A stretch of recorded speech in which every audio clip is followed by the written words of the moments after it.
ಪ್ರಿಯ ಆಸರೆ ಟಿವಿ ವೀಕ್ಷಿಸಿರುವ ಎಲ್ಲರಿಗೂ ಸುವಾರ್ತಿಕ ಈ ಒಂದು ಕಾರ್ಯಕ್ರಮಕ್ಕೆ ನಿಮಗೆಲ್ಲರಿಗೂ ನನ್ನ ಆತ್ಮೀಯ ಸ್ವಾಗತ. ಪ್ರಿಯರೇ, ಈ ದಿನ ಈ ಸುವಾರ್ತಿಕ ಕಾರ್ಯಕ್ರಮಕ್ಕೆ ನಮ್ಮ ಮಧ್ಯದಲ್ಲಿ ಬ್ರದರ್ ಜೀವನ್ ಬೆಂಗಳೂರು ಅವರು ನಮ್ಮ ಮಧ್ಯದಲ್ಲಿದ್ದಾರೆ. ಅವರನ್ನು ಈ ಒಂದು ಕಾರ್ಯಕ್ರಮಕ್ಕೆ ನಾವು ಸ್ವಾಗತ ಮಾಡುವ. ಸ್ವಾಗತ brother. Praise Lord. Thank you. ಪ್ರಿಯರೇ, ಅನೇಕ ಸುವಾರ್ತಿಕ ಕಾರ್ಯಕ್ರಮವನ್ನು ನೀವು ವೀಕ್ಷಿಸಿದ್ದೀರಿ.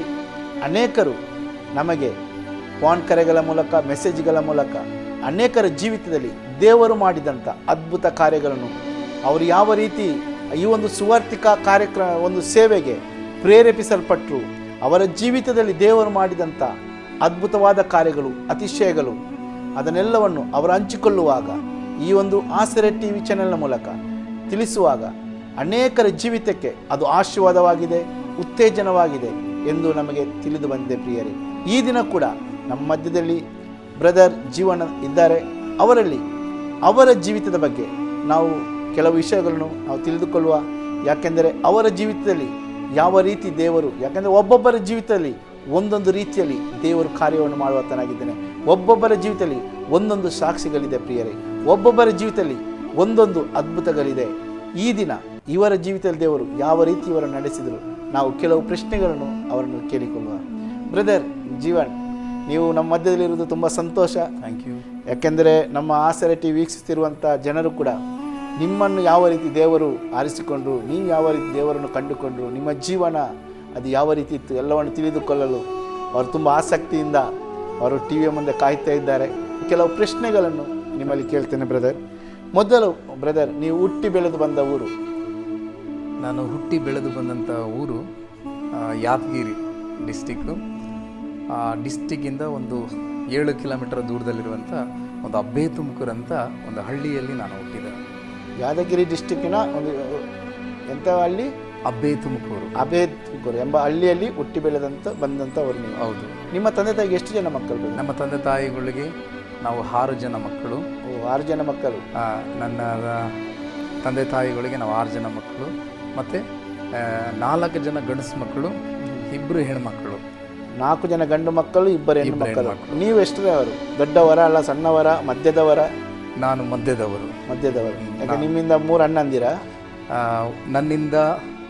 ನನ್ನ ಫಸ್ಟಿಗೆ ಅಕ್ಕ, ಅಣ್ಣ, ನಾನು ಮೂರನೇನು. ನೀವು ಮೂರನೇನು. ನನ್ನ ಆದ ನಂತರ 2 ತಮ್ಮದವರು, ಒಬ್ಬಳು ತಂಗಿ ಇದ್ದಾಳೆ. ಯಾಕಂದರೆ ನೀವು 6 ಮಂದಿ ಮಕ್ಕಳು, ಅದರಲ್ಲಿ ನೀವು ಮಧ್ಯದವರು, ಮಿಡ್ಲ್ನವರಾಗಿದ್ದೀರಿ. ದೊಡ್ಡವರು ಅಕ್ಕ, ಕೊನೆಯವರು ಚಿಕ್ಕವಳು ತಂಗಿ. ಅದು ನೀವು ಮಧ್ಯದಲ್ಲಿರುವಂಥ ಸಮಯದಲ್ಲಿ ಈ ಒಂದು ಸಣ್ಣ ಪ್ರಾಯ ನಿಮ್ಮದು, ಆ ಒಂದು ಸಣ್ಣ ಪ್ರಾಯ, ಅದು ಒಂದು ಬಾಲ್ಯ ಜೀವನ ಅದು ಯಾವ ರೀತಿ ಇತ್ತು ಬ್ರದರ್? ಅದು ನಾನು ಹೇಳೋದಕ್ಕೆ ಇಷ್ಟಪಡ್ತೀನಿ.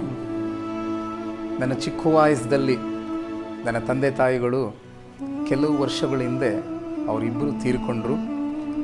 ಸಣ್ಣ ಪ್ರಾಯದಲ್ಲಿ ತೀರ್ಕೊಂಡ್ರೆ? ಇಲ್ಲ, ನಾನು 20 ವರ್ಷದವನಿದ್ದಾಗ ನನ್ನ ತಂದೆ ತಾಯಿ ಇಬ್ಬರು ತೀರ್ಕೊಂಡ್ರು. 20 ವರ್ಷದ ಇರುವಾಗ? ಹೌದು. ಈಗ ಬ್ರದರ್, ನಾನು ಕೇಳ್ತೇವೆ ನಿಮ್ಮ ಸಣ್ಣ ಪ್ರಾಯ ತಂದೆ ತಾಯಿ ಇರುವಾಗ.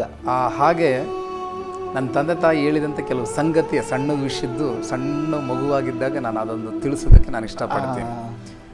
ನನ್ನ ತಂದೆ ತಾಯಿ ನಾನು ಒಂದು 5 ತಿಂಗಳು ಮಗುವಾಗಿದ್ದಾಗ ನನ್ನನ್ನು ಹೊಲಕ್ಕೆ ತೆಗೆದುಕೊಂಡು ಹೋಗಿ, ಆವಾಗ ಜೋಳದ್ದು ಸುಗ್ಗಿ ಕಾಲ. ಯಾಕಂದ್ರೆ ಗದ್ದೆ ಅನ್ನೋದಿತ್ತು ಬ್ರದರ್? ಇಲ್ಲ, ಗೌಡ್ರು ಜಮೀನುಗಳನ್ನು ನಾವು ಅದನ್ನ ಲೀಸಿಂಗ್ ಮಾಡ್ತಾ ಇದ್ರು. ಲೀಸಿಂಗ್ ಮಾಡಿ ಕೆಲಸವನ್ನು ಮಾಡ್ತಾ ಇದ್ದೀರಿ? ಹೌದು. ತಂದೆ ತಾಯಿ ಹೋಗಿ ಅದರಲ್ಲಿ ಕೆಲಸ ಮಾಡ್ತಾ ಇದ್ರು.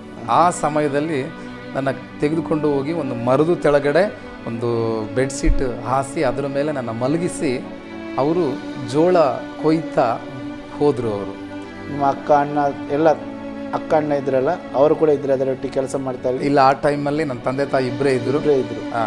ಇವರೆಲ್ಲ ಸ್ಕೂಲ್ಗೆ ಹೋಗಿದ್ರು ಅಂತ ಕೇಳಿದ್ದೀವಿ. ಆ ಟೈಮಲ್ಲಿ ಹಾಗೆ ಅವರು ಜೋಳ ಕೊಯ್ಬೇಕಾದ್ರೆ ಒಂದು ತೋಳ ಬಂದು ನನ್ನ ತೆಗೆದುಕೊಂಡು ಹೋಯ್ತಂತೆ. ಅದು ನಮಗೆ ತೆಗೆದುಕೊಂಡು ಹೋಗಿ ಏನು ಮಾಡಿತ್ತಂತೆ, ಒಂದು ಹಳ್ಳದ ದಡದಲ್ಲಿ ಬಿಟ್ಟಿತ್ತಂತೆ. ಆಗ ಬಿಟ್ಟಾಗ ಇವ್ರು ನಮ್ಮ ತಂದೆ ತಾಯಿಗಳು ಅದು ತೆಗೆದುಕೊಂಡು ಹೋಗುವುದು ನೋಡಿ ತುಂಬ ಹಾರ್ಬಟ್ಟಿಸುತ್ತಾ ಅಳುತ್ತಾ ತುಂಬ ಗೋಳಾಡಿದ್ರಂತೆ. ಅದು ಬಿಡಲಿಲ್ಲ. ಆ ಶಬ್ದ ಅಲ್ಲಿ ಕುರಿಗಳು ಕಾಯುವಂಥ ಜನರು ಕೇಳಿ ಅವರು ಏನು ಮಾಡಿದರು, ಈ ಶಬ್ದ ಎಲ್ಲಿಂದ ಬರುತ್ತೆ ಎಂಬುದಾಗಿ ಹಾಗೆ ಬಂದಾಗ ಆ ತೋಳ ಬಂದು ಒಂದು ಹಳ್ಳದ ದಡದಲ್ಲಿ ನನ್ನ ಬಿಟ್ಟು ಹೋದಾಗ ನನ್ನ ತೆಗೆದುಕೊಂಡು ಬಂದು ನನ್ನ ತಂದೆ ತಾಯಿಗೆ ಒಪ್ಪಿಸಿದ್ರಂತೆ. ಅವಾಗೆ ನನ್ನ ತಂದೆ ತಾಯಿಗಳು ನನ್ನನ್ನು ಸಾಕಿ ದೊಡ್ಡವನಾಗಿ ಮಾಡಿ ಏನು ಮಾಡಲಿಲ್ಲ, ಏನು ಮಾಡಿಲ್ಲ, ಖಾಲಿ ಎತ್ಕೊಂಡು ಹೋಗಿ ಮತ್ತೆ ಅಲ್ಲಿ ನದಿ ಒಂದು ನದಿ ಗಿಡ ದಡದಲ್ಲಿ ಬಿಟ್ಟು ಹೋಯ್ತು. ಏನು ನಿಮಗೆ ಗಾಯ ಏನು ಮಾಡಿ ಏನಾಗಿರಲಿಲ್ಲ. ಮುಂದೆ ಏನಾಯ್ತು ಬ್ರದರ್? ಮುಂದೆ ಹೀಗೆ ಬೆಳೀತಾ ಒಂದು 5-6 ವರ್ಷದವನು ಆದೆ ನಾನು. ಆವಾಗ ತೀರಾ ಬಡತನ ಇದ್ದದರಿಂದ ಅವಾಗ ನಮಗೆ 6 ವರ್ಷದಲ್ಲೇ ನಮ್ಮ ತಂದೆ ಒಂದು ಕುರಿ ತೆಗೆದುಕೊಂಡು ಬಂದಿದ್ದ. ಅದನ್ನು ನಾನು ಮೇಯ್ಸೋಕೆ ಹೋಗ್ತಾ ಇದ್ದೆ. ಒಂದು ಕುರಿ ಆದಮೇಲೆ ನೆಕ್ಸ್ಟ್ ಇನ್ನೊಂದು ಕುರಿನ ತೆಗೆದುಕೊಂಡು ಬಂದರು. ಅವೆರಡು ಕುರಿ ನಾನು ಮೇಯ್ಸ್ಕೊಂಡು ಬರ್ತಾ ಇದ್ದೆ. ಮೇಯ್ಸ್ಕೊಂಡು ಹೋಗ್ತಾ ಇದ್ದಾಗ ನೆಕ್ಸ್ಟು ಹೀಗೆ 1ಕ್ಕೂ 2, 2ಕ್ಕೂ 4 ಹೀಗೆ ನಮ್ಮ ಕುರಿಗಳು ಹಿಂಡು ಹೆಚ್ಚುತ್ತಾ ಬಂತು. ಸುಮಾರು 10 ವರ್ಷ ಗಂಟ ನಾನು ಕುರಿಗಳು ಮೇಯಿಸ್ತಾ ಹೋದೆ. ಸ್ಕೂಲಿಗೆ ಹೋಗಲಿಲ್ಲ ನೀವು? ಸ್ಕೂಲಿಗೆ ಒಂದು ದಿನ ಓದದ್ದು ನೆನಪುಂಟು. ಅದು ಹೇಗಂತಂದರೆ ಒಂದೇ ದಿನ ನಮ್ಮ ಮನೆ ಪಕ್ಕದವರೆಲ್ಲ ಸ್ಕೂಲಿಗೆ ಹೋಗ್ತಾ ಇದ್ದಾರಲ್ಲ, ನಾನು ಕುರಿಗಳು ಕಾಯ್ತಾ ಇದ್ದಾಗ ಇವರೆಲ್ಲ ಸ್ಕೂಲಿಗೆ ಹೋಗ್ತಾರ, ನಾನು ಸ್ಕೂಲಿಗೆ ಹೋಗ್ಬೇಕೆಂಬುದಾಗಿ ನನ್ನೊಳಗಡೆ ಅದು ದಾಹ ಬಂತು. ಆ ದಾಹ ಬಂದಾಗ ನಾನು ಏನು ಮಾಡಿದೆ, ಆ ಕುರಿಗಳನ್ನು ಆ ಜಮೀನುಗಳೆಲ್ಲ ಬಿಟ್ಬಿಟ್ಟೆ. ಒಂದು 15 ಕುರಿ ಆಗಿದ್ದವು. ಆ ಜಮೀನುಗಳೆಲ್ಲ ಬಿಟ್ಟು ನಾನು ಸ್ಕೂಲಿಗೆ ಹೋದೆ. ಸ್ಕೂಲಿಗೆ ಹೋಗಿ ಒಂದು 2 ಅವರು ನಾನು ಕುಂತ್ಕೊಂಡಿದ್ದೀನಿ. ಆ ಸಮಯದಲ್ಲಿ ನಮ್ಮ ಒಳಗೆ ಹೋಗಿದ್ದೀರಾ ಅಲ್ಲ ಹೊರಗಡೆ ನಿಂತು ಕೇಳಿದ್ದೀರಾ? ಹೊರಗಡೆ ಸ್ವಲ್ಪ ಹೊತ್ತು ನಿಂತ್ಕೊಂಡೆ. ಮತ್ತು ಅವರು ಮಾಸ್ಟ್ರು ನಾನು ಒಳಗಡೆ ಕರೆದ್ರು, ಬಾ ಕುಂತ್ಕೋ ಅಂತ. ಕುಂತ್ಕೊಂಡೆ. ನಾನು ಕುಂತ್ಕೊಂಡು ಒಂದು 3 ಅವರ್ 2 ಅವರ್ ಆಗಿತ್ತೇನೋ. ಅವಾಗ ನನ್ನ ತಂದೆ ಬಂದು ನಾನು ಹೊರಗಡೆ ಕರ್ಕೊಂಡು ಹೋಗಿ ನನಗೆ ಸರಿಯಾಗಿ ಹೊಡೆದ್ರು. ಮಾಸ್ಟರ್ ಎದುರೇ? ಇಲ್ಲ, ಮಾಸ್ಟ್ರು ಎದುರುಗಡೆ ಅಲ್ಲ, ಹೊರಗಡೆ ಕರ್ಕೊಂಡೋಗಿ ನನಗೆ ಹೊಡೆದ್ರು. ನಾನು ಕುರಿಗಳು ಕಾಯಿಸಂತ ನಾನು ಹೇಳಿದ್ದೀನಿ, ನೀನು ಶಾಲೆಗೆ ಬರ್ತೀನಿ ಅಂತ ನನಗೆ ಹೊಡೆದ್ರು ಆವತ್ತು. ನಿಮ್ಮ ಅಕ್ಕ ಮತ್ತು ಅಣ್ಣನವರು ಸ್ಕೂಲಿಗೆ ಹೋಗ್ತಿದ್ರ ಆಗ ಬ್ರದರ್? ನನ್ನ ಅಣ್ಣ ಸ್ಕೂಲಿಗೆ ಹೋಗ್ತಾ ಇದ್ದ. ನನ್ನ ಅಕ್ಕ ಬಂದ್ಬಿಟ್ಟು ಕೂಲಿ ಕೆಲಸಕ್ಕೆ ಹೋಗ್ತಾ ಇದ್ರು. ಅಕ್ಕ ಸ್ಕೂಲ್ ಬಿಟ್ಟು ಆಕಿನ ಸ್ಕೂಲಿಗೆ ಹಾಕಿಲ್ಲ, ಕೂಲಿ ಕೆಲಸ ಈ ಜಮೀನುಗಳೆಲ್ಲ ಕಳೆ ತೆಗೆಯೋದಕ್ಕೆ ಹೋಗ್ತಾ ಇದ್ರು. ಅಣ್ಣ ಬಂದ್ಬಿಟ್ಟು ಒಂದು ಹಾಸ್ಟೆಲಲ್ಲಿ ಇದ್ದ. ಹೌದು. ನಿಮ್ಮನ್ನು ಮಾತ್ರ ಯಾವುದಕ್ಕೂ ಕಳಿಸಲಿಲ್ಲ ಕುರಿ ಮೇಯಿಸೋದಕ್ಕೆ ನಿಮ್ಮನ್ನು? ಯಾಕಂದ್ರೆ ನಿಮ್ಮ ಒಂದು ಸಮಯ ಒಂದು ಬಡತನ ಕುಟುಂಬವಾಗಿತ್ತು. ಯಾಕಂದರೆ ಆ ಒಂದು ಕುರಿಗಳನ್ನು ಮೇಯಿಸಲಿಕ್ಕಾಗಿ ನಿಮ್ಮನ್ನು ಆ ರೀತಿಯಲ್ಲಿ ನೀವು ಕೆಲಸವನ್ನು ಸಣ್ಣ ಪ್ರಾಯದಲ್ಲೇ ಓದು ಬರ ಇಲ್ಲದೆ ಮತ್ತೆ ಮುಂದೆ ಏನಾಯಿತು ಬ್ರದರ್ ನಿಮ್ಮದು? ಈ ಸಣ್ಣ ಪ್ರಾಯದಲ್ಲಿ ನೀವು ಕುರಿ ಮೇಯಿಸ್ತಾ ಇರುವಾಗ ಸ್ಕೂಲಿಗೆ ಹೋಗಲಿಲ್ಲ, ಒಂದು ದಿವಸ ಅದಾಯಿತು, ಮತ್ತೆ ಹೀಗೆ ನಾನು ಅದನ್ನು ಕುರಿಗಳು ಮೇಯಿಸ್ತಾ ಇದ್ದೆ. ಕುರಿಗಳು ಮೇಯಿಸುವಂಥ ಸಮಯದಲ್ಲಿ ಭಾಳಷ್ಟು ದುಃಖ ಅನುಭವಿಸಿದ್ದೀವಿ. ನಮ್ಮ ಮನೆಯಲ್ಲಿ ಊಟಕ್ಕೆ ಏನಿರ್ತಾ ಇರಲಿಲ್ಲ, ತುಂಬ ಬಡತನ. ನಮ್ಮ ಮನೆಯಲ್ಲಿ ತುಂಬ ಬಡತನ ಇದ್ದಾದ್ರಿಂದ ನಮಗೆ ಆ ರೊಟ್ಟಿಗಳೆಲ್ಲ ಕಟ್ತಾಯಿದ್ರು. ಆ ರೊಟ್ಟಿ ಕಟ್ತಾ ಇರಬೇಕಾದ್ರೆ ನಾವು ತೆಗೆದುಕೊಂಡು ಒಳ್ಳೆ ಪಕ್ಕಕ್ಕೆಲ್ಲ ಹೋಗ್ತಾಯಿದ್ವಿ. ಸುಮಾರು 3 ಕಿಲೋಮೀಟ್ರ್ ದೂರ, 4 ಕಿಲೋಮೀಟ್ರ್ ದೂರ, 5 ಕಿಲೋಮೀಟ್ರ್ ಗಂಟ ನಾನು ಕುರಿಗಳು ಮೇಯಿಸ್ಕೊಂಡು ಹೋಗ್ತಾಯಿದ್ದೆ. ಹೋಗುವಾಗ ಕೆಲವೊಂದು ಭಾಗದಲ್ಲಿ ಹೊಟ್ಟೆಸಿದಾಗ ಕುರಿಗಳೆಲ್ಲ ನಿಲ್ಲಿಸಿ ಊಟ ಮಾಡ್ತಿದ್ದೀವಿ. ಇನ್ನು ಒಳ್ಳೆ ದೂರ ಇರ್ತಿತ್ತು. ಆಮೇಲೆ ಊರಿಗೆ ಮಧ್ಯದಲ್ಲಿ ಕುಂತ್ಕೊಂಡು ಊಟ ಮಾಡ್ತಿದ್ವಿ ಚಿಕ್ಕ ಹುಡುಗರ ಆ ಟೈಮಲ್ಲಿ. ಆವಾಗ ನಮಗೆ ಕುಡಿಯೋಕ್ಕೂ ಸಹಿತ ನೀರು ಸಿಗ್ತಾ ಇರಲಿಲ್ಲ.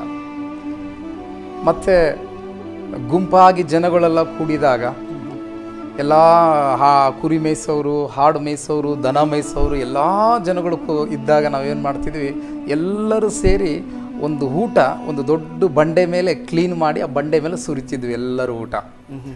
ಈ ಬುತ್ತಿ ಹೋಗಿರ್ತಿದ್ವಲ್ಲ ಅದೆಲ್ಲ ಊಟ ಒಂದು ಬಂಡೆ ಮೇಲೆ ಸುರಿದ ಮೇಲೆ ಎಲ್ಲರೂ ಊಟ ಮಾಡ್ತಾ ಇರ್ತಿದ್ವಿ.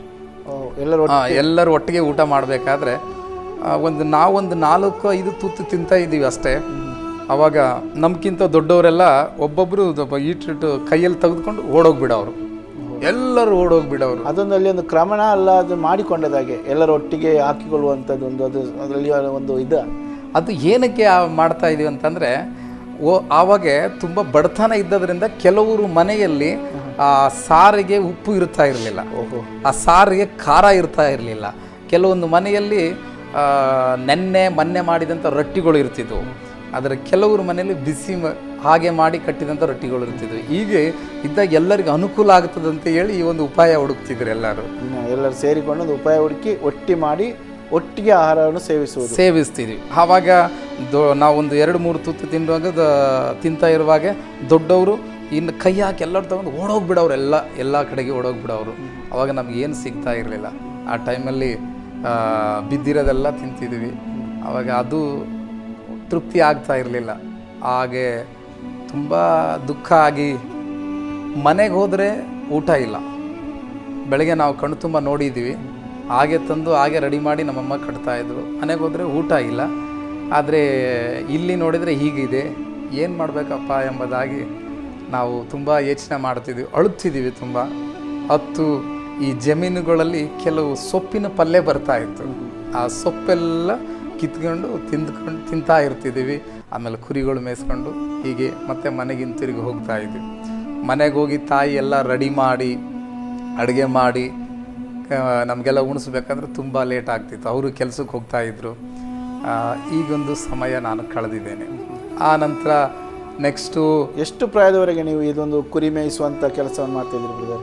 ನಾನು 6 ವರ್ಷದವನಾಗಿದ್ದಾಗ 10 ವರ್ಷದ ಗಂಟ ಕುರಿ ಮೇಯಿಸಿದೆ. 10 ವರ್ಷ ಗಂಟ ಕುರಿ ಮೇಯಿಸ್ತೇವೆ. ನಿಮ್ಮ ಜೀವಿತ ಈ ರೀತಿಯಾದ ಒಂದು ಜೀವಿತ ಇತ್ತು. ಹೌದು. ಮುಂದೆ ಏನು ಮಾಡ್ತಾ ಇದ್ದೀರಿ ಈ 10 ವರ್ಷ ಆದ ಮೇಲೆ? ಮುಂದೆ ನಾನು ಹೇಗೆ ಮಾಡಿದೆ ಅಂದರೆ, ನನಗೆ 10 ವರ್ಷದವನ ಆದಮೇಲೆ ನನ್ನ ತಂದೆ ಹೋಗಿ ಗೌಡ್ರ ಮನೆಯಲ್ಲಿ ನನ್ನ ಜೀತಿಗೆ ಹಾಕಿದ. ಆವಾಗ ಆ ಕುರಿಗಳು ನನ್ನ ತಮ್ಮನಿಗೆ ಒಪ್ಪಿಸಿದ್ರು. ನಿಮ್ಮ ತಮ್ಮನಿಗೆ ಕುರಿಗಳನ್ನ ಒಪ್ಪಿಸಿ ನಿಮ್ಮನ್ನು ಇನ್ನೊಂದು ಮನೆಯಲ್ಲಿ ಇನ್ನೊಂದು ಮನೆಗೆ ಜೀತದ ಹಾಳಾಗಿ ನನ್ನ ನೇಮಿಸಿದ್ರು. ಅವರು ಹಣ ತಗೊಳ್ಳೋದು ಅವರು ತಿಂಗಳು ಬಂದ ಅಲ್ಲ, ನೀವೇ ತಗೊಳ್ತಿದ್ದೀರಿ? ಇಲ್ಲ, ನನ್ನ ತಂದೆ ಏನು ಮಾಡಿದ್ನಂದ್ರೆ, ಒಂದು ವರ್ಷಕ್ಕೆ 1500 ರೂಪಾಯಿ. ಒಂದು ವರ್ಷ ನೀವು ಅಲ್ಲಿದ್ದು ಕೆಲಸ ಮಾಡಬೇಕು? ಹೌದು, ಒಂದು ವರ್ಷಕ್ಕೆ 1500 ರೂಪಾಯಿ ಮತ್ತು 3 ಟೈಮ್ ಊಟ. ಹೀಗೆ ನೇಮಕ ಮಾಡಿ ನನ್ನ ಆ ಸ್ಥಳಕ್ಕೆ ಮಡಗಿದ್ರು. ಆ ಮನೆಯಲ್ಲಿ ನಾವು ವರ್ಷ ಅಲ್ಲ ನಾವು ಕೆಲಸ ಮಾಡಿದ್ವಿ. ಎಷ್ಟು ವರ್ಷ ಕೆಲಸ ಮಾಡಿದಿರಿ ಜೀತದಳಾಗಿ? ಜೀತದಳಾಗಿ ಆ ಮನೆಯಲ್ಲಿ ನಾನು 1 ವರ್ಷ ಮಾಡಿದೆ. 1 ವರ್ಷ ಒಂದು ಮನೆಯಲ್ಲಿ 1 ವರ್ಷ ಮಾಡಿದೆ. ಅಂದರೆ ಆ ಮನೆಯಲ್ಲಿ ನನಗಾದಂಥ ಸಂಕಟ ಬಹಳ ತುಂಬ ಅದು ದುಃಖ ಆಗುತ್ತೆ ನೆನೆಸ್ಕೊಂಡ್ರೆ. ತುಂಬ ಕಷ್ಟಪಟ್ಟೆ. ಯಾಕಂದರೆ ಆ ಗೌಡ್ರು ನನಗೆ ಊಟ ಹಾಕಬೇಕಾದ್ರೆ ಎಲ್ಲ ಉಳಿದಿರೋದು, ಅಣಸಿ ಹೋಗಿರೋದು ಅವರು ನಮಗೆ ಊಟ ಹಾಕ್ತಾಯಿದ್ರು. ಒಂದು ದಿನ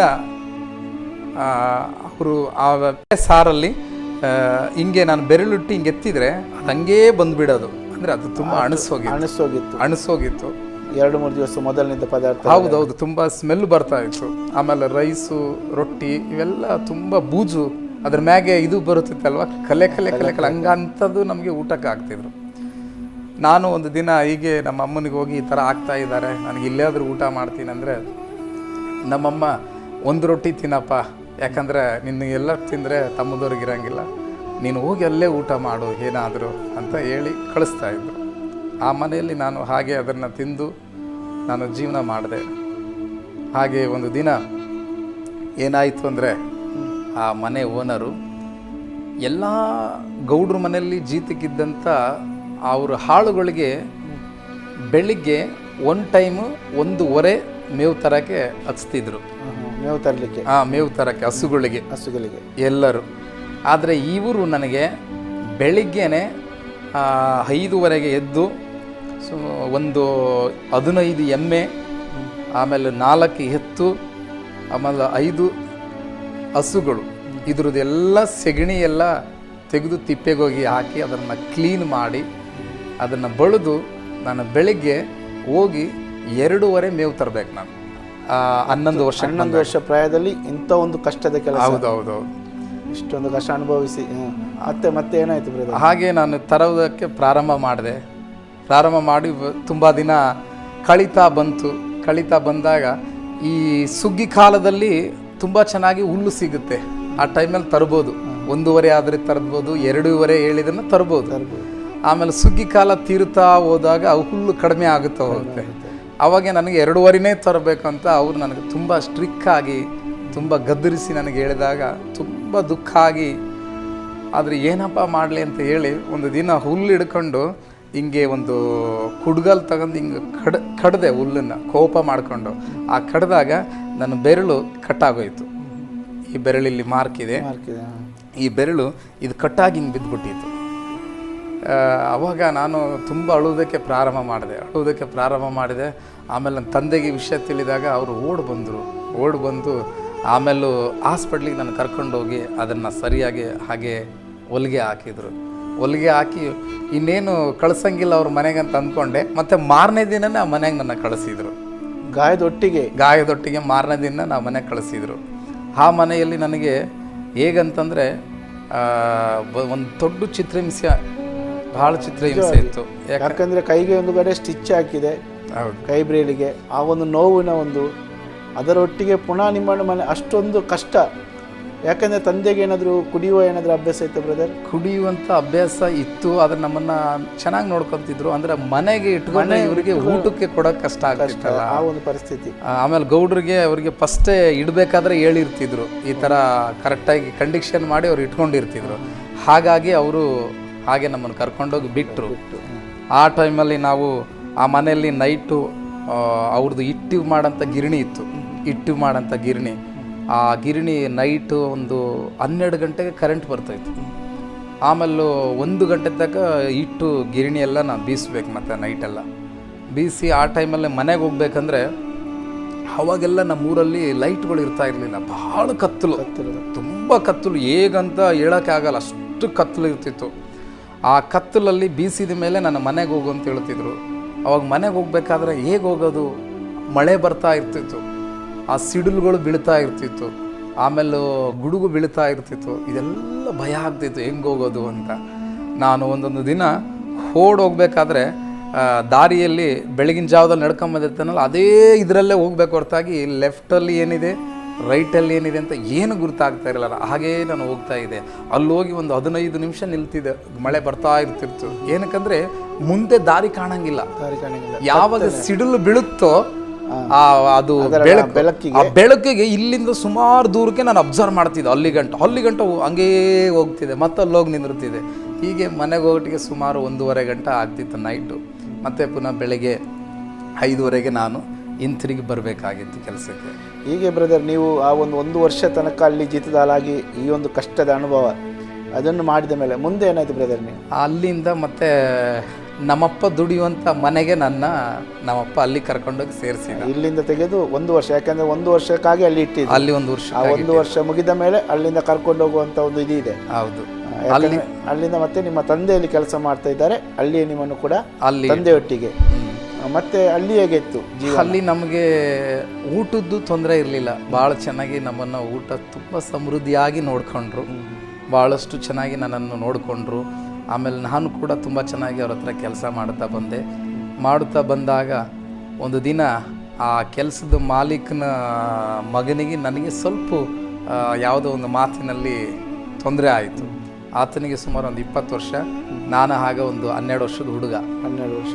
ಆ ಟೈಮಲ್ಲಿ ಅವಾಗ ನನಗೆ ತೊಂದರೆ ಆಯಿತು. ಅವ್ರ ಮನೆಯಲ್ಲಿ 1 ವರ್ಷದ ಗಂಟ ನಾನು ದುಡಿದು ಅಲ್ಲಿಂದ ಮನೆಗೆ ಬಂದು ಕುಂತ್ಕೊಂಡಾಗ ಮನೆಗೆ 1 ವಾರ ನನ್ನ ಚೆನ್ನಾಗಿ ನೋಡ್ಕೊಂಡು ಆನಂತರ ಆಮೇಲೆ ತಂದೆ ತಾಯಿ ನನಗೆ ಬೈಯೋದಕ್ಕೆ ತುಂಬ ಪ್ರಾರಂಭ ಮಾಡಿದರು. ನಾನು ಅಲ್ಲಿಂದ ಓಡೋದೆ, ಒಂದು ಸಿಟಿಗೆ ಓಡೋದೆ. ಒಂದು 8 ಕಿಲೋಮೀಟ್ರ್ ದೂರದಲ್ಲಿರುವಂಥ ಒಂದು ಊರಿಗೆ ಓಡೋಗಿ ಯಾದಗಿರಿ ಪಟ್ಟಣಕ್ಕೆ ಬಂದು ಒಂದು ನಮ್ಮ ಸೋದರ ಮಾಮನ ಊರು ಅದು, ಅಲ್ಲಿಗೆ ಹೋಗಿ ಅವ್ರ ಹತ್ರ ಇದ್ದು ಅವ್ರ ಮಗನ್ನ ಹೋಟ್ಲಲ್ಲಿ ಇಕ್ಕಿದ್ರು. ಆ ಹೋಟ್ಲಲ್ಲಿ ನಾನು ಹೋಗಿ ಸೇರಿಕೊಂಡು ನಾನು ಅಲ್ಲಿ ದುಡಿಯೋದಕ್ಕೆ ಪ್ರಾರಂಭ ಮಾಡಿದೆ. ಅಲ್ಲಿದು ಆ ಓನರು ಬಂದ್ಬಿಟ್ಟು ಉಡುಪಿ ಓನರು. ಅವರಲ್ಲಿ ಕೂಡ ನಾನು ದುಡಿದೆ. ಮತ್ತು ಅಲ್ಲಿ ಹೋಟ್ಲು ಕೆಲಸ ಅಂತಂದರೆ ಅದು ದೊಡ್ಡ ಹೋಟ್ಲು.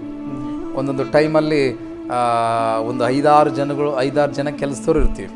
ಒಂದೊಂದು ಟೈಮಲ್ಲಿ ಯಾರು ಇರೋಂಗಿಲ್ಲ, ಬಿಟ್ಟುಕೊಟ್ಟು ಓಡೋಗ್ಬಿಡ್ತಾವ್ರೆ. ನಾನು ಹಾಗೆ ಬಿಟ್ಟು ಓಡೋಗಕ್ಕೆ ಬರೋಂಗಿಲ್ಲ, ಯಾಕಂದ್ರೆ ನಾನು ಊರು ಬಿಟ್ಟು ಬಂದಿದ್ದೀನಿ, ಚೆನ್ನಾಗಿ ದುಡಿಬೇಕಂತ ಹೇಳಿ. ಅಲ್ಲಿ ಕೂಡ ಬೆಳಗ್ಗೆ 4 ಗಂಟೆಗೆ ಎದ್ದೇಳಬೇಕು, ಮತ್ತು ರಾತ್ರಿ 12:30 1 ಗಂಟೆಗೆ ಕ್ಲೀನ್ ಮಾಡಿ ಮಲ್ಕೋಬೇಕು. ಅದರಲ್ಲಿ ನಾನು ಹೀಗೆ ಬಂದೆ. ಅಲ್ಲಿ ಕೂಡ 1 ವರ್ಷ ಮಾಡಿದೆ. ಆ ಹೋಟೆಲಲ್ಲಿ ಕೂಡ 1 ವರ್ಷ ಕೆಲಸ ಮಾಡಿ, 1 ವರ್ಷ ಹೌದು, 1 ವರ್ಷ ಮಾಡಿ ಮತ್ತೆ ಹಿಂತಿರುಗಿ ನಾನು ಊರಿಗೆ ಹೋದೆ. ಊರಿಗೆ ಹೋದ್ಮೇಲೆ ಮತ್ತೆ 1 ವಾರ ಗಂಟೆ ಚೆನ್ನಾಗಿಟ್ಕೊಂಡು ಮತ್ತೆ 1 ವಾರ ಆದಮೇಲೆ ನನಗೆ ತುಂಬ ಬೇಯುವುದಕ್ಕೆ ಸ್ಟಾರ್ಟ್ ಮಾಡಿದ್ರು. ಯಾಕಂದರೆ ನೀವು ಕೆಲಸ ಮಾಡಬೇಕು. ಹೌದು, ಒಟ್ಟೆ ಯಾಕಂದರೆ ಮನೆಯವರಿಗೆ ಬೇಕು, ಯಾಕಂದರೆ ಇಲ್ಲಿ ಕೊರತೆ ಕಷ್ಟ ಅವರಿಗೆ, ಆ ಕಷ್ಟದ ವಿಷಯದಲ್ಲಿ. ಹೌದು, ಯಾಕಂದರೆ ನೀವು ಮನೆಯಲ್ಲಿ ಇದ್ದು ಬಿಟ್ಟರೆ ಅವರಿಗೇ ಊಟ ಮಾಡಲಿಕ್ಕೆ ಕಷ್ಟ. ಇನ್ನು ನೀವು ಕೂಡ ಕೆಲಸ ಮಾಡದೆ ಅಲ್ಲಿ ಕೂಡ ನೀವು ಒಂದು ಓನರ್ ಮಗನೊಟ್ಟಿಗೆ ಜಗಳ ಮಾಡಿ ಅದೊಂದು ಕೂಡ ಅವರಿಗೆ ನೋವಿರ್ಬೋದು. ಜಗಳ ಮಾಡಿ ನಮ್ಮ ಮಾತಿಗೆ ವಿರುದ್ಧವಾಗಿ ಪುನಃ ಇಲ್ಲಿ ಊಟದ ಕೊರತೆ, ಅನ್ನದ ಕೊರತೆ, ನೀವು ಕೆಲಸ ಬಿಟ್ಟು ಬಂದು ಮನೆಯಲ್ಲಿ ಕೂತ್ಕೊಂಡರೆ ಯಾರು ಕೊಡುವುದು ಊಟ, ಈ ಎಲ್ಲ ಪರಿಸ್ಥಿತಿ ಅವರು ನಿಮಗೆ ಬೈತಾ ಇರಬಹುದಿತ್ತು. ಅಥವಾ ಅವರಿಗೆ ಕೂಡ ಒಂದು ಯಾಕೆ ಕೆಲಸ ಮಾಡುವುದಿಲ್ಲ, ಕೆಲಸಕ್ಕೆ ಹೋಗಬೇಕು, ಆ ರೀತಿಯಲ್ಲಿ ನಿಮಗೆ ಇದು ಮಾಡುವಂಥ ಸಮಯದಲ್ಲಿ ಮುಂದೆ ಏನಾಯಿತು ಬ್ರದರ್ ನಿಮಗೆ? ಮುಂದೆ ಏನಾಯ್ತು ಅಂದರೆ ಮನೆಗೆ ಹೋದಾಗ ನನ್ನ ತಂದೆ ತಾಯಿ ಬೈತಾ ಇದ್ರು. ಮತ್ತೆ ಅದೇ ಗೌಡ್ರ ಮನೆಗೆ ನಿನ್ನ ಜೀತಕ್ಕೆ ಹೋಗಿ ಎಂಬುದಾಗಿ ಹೇಳಿದರು. ನಾನು ಹೇಳಿದಾಗ, ಯಾಕಂದರೆ ಆಗಲೇ ಆ ಗೌಡ್ರ ಮನೆಯಲ್ಲಿ 1 ವರ್ಷ ನಮ್ಮಪ್ಪ ದುಡಿಯುವಂಥ ಸ್ಥಳದಲ್ಲಿ ಇಟ್ಕೊಂಡಿದ್ರಲ್ಲ, ಆ ಮನೆಯಲ್ಲಿ ನಾನು ಒಂದು ಎಮ್ಮೆಗೆ ಒಂದು ಕೋಲಿಂದ ಹೊಡೆದು ಸೊಂಟ ಮುರಿದಾಕ್ಬಿಟ್ಟಿದ್ದೆ. ಅವರು ಅದರಿಂದನೇ ನನ್ನ ತುಂಬ ದ್ವೇಷ ಮಾಡಿದರು.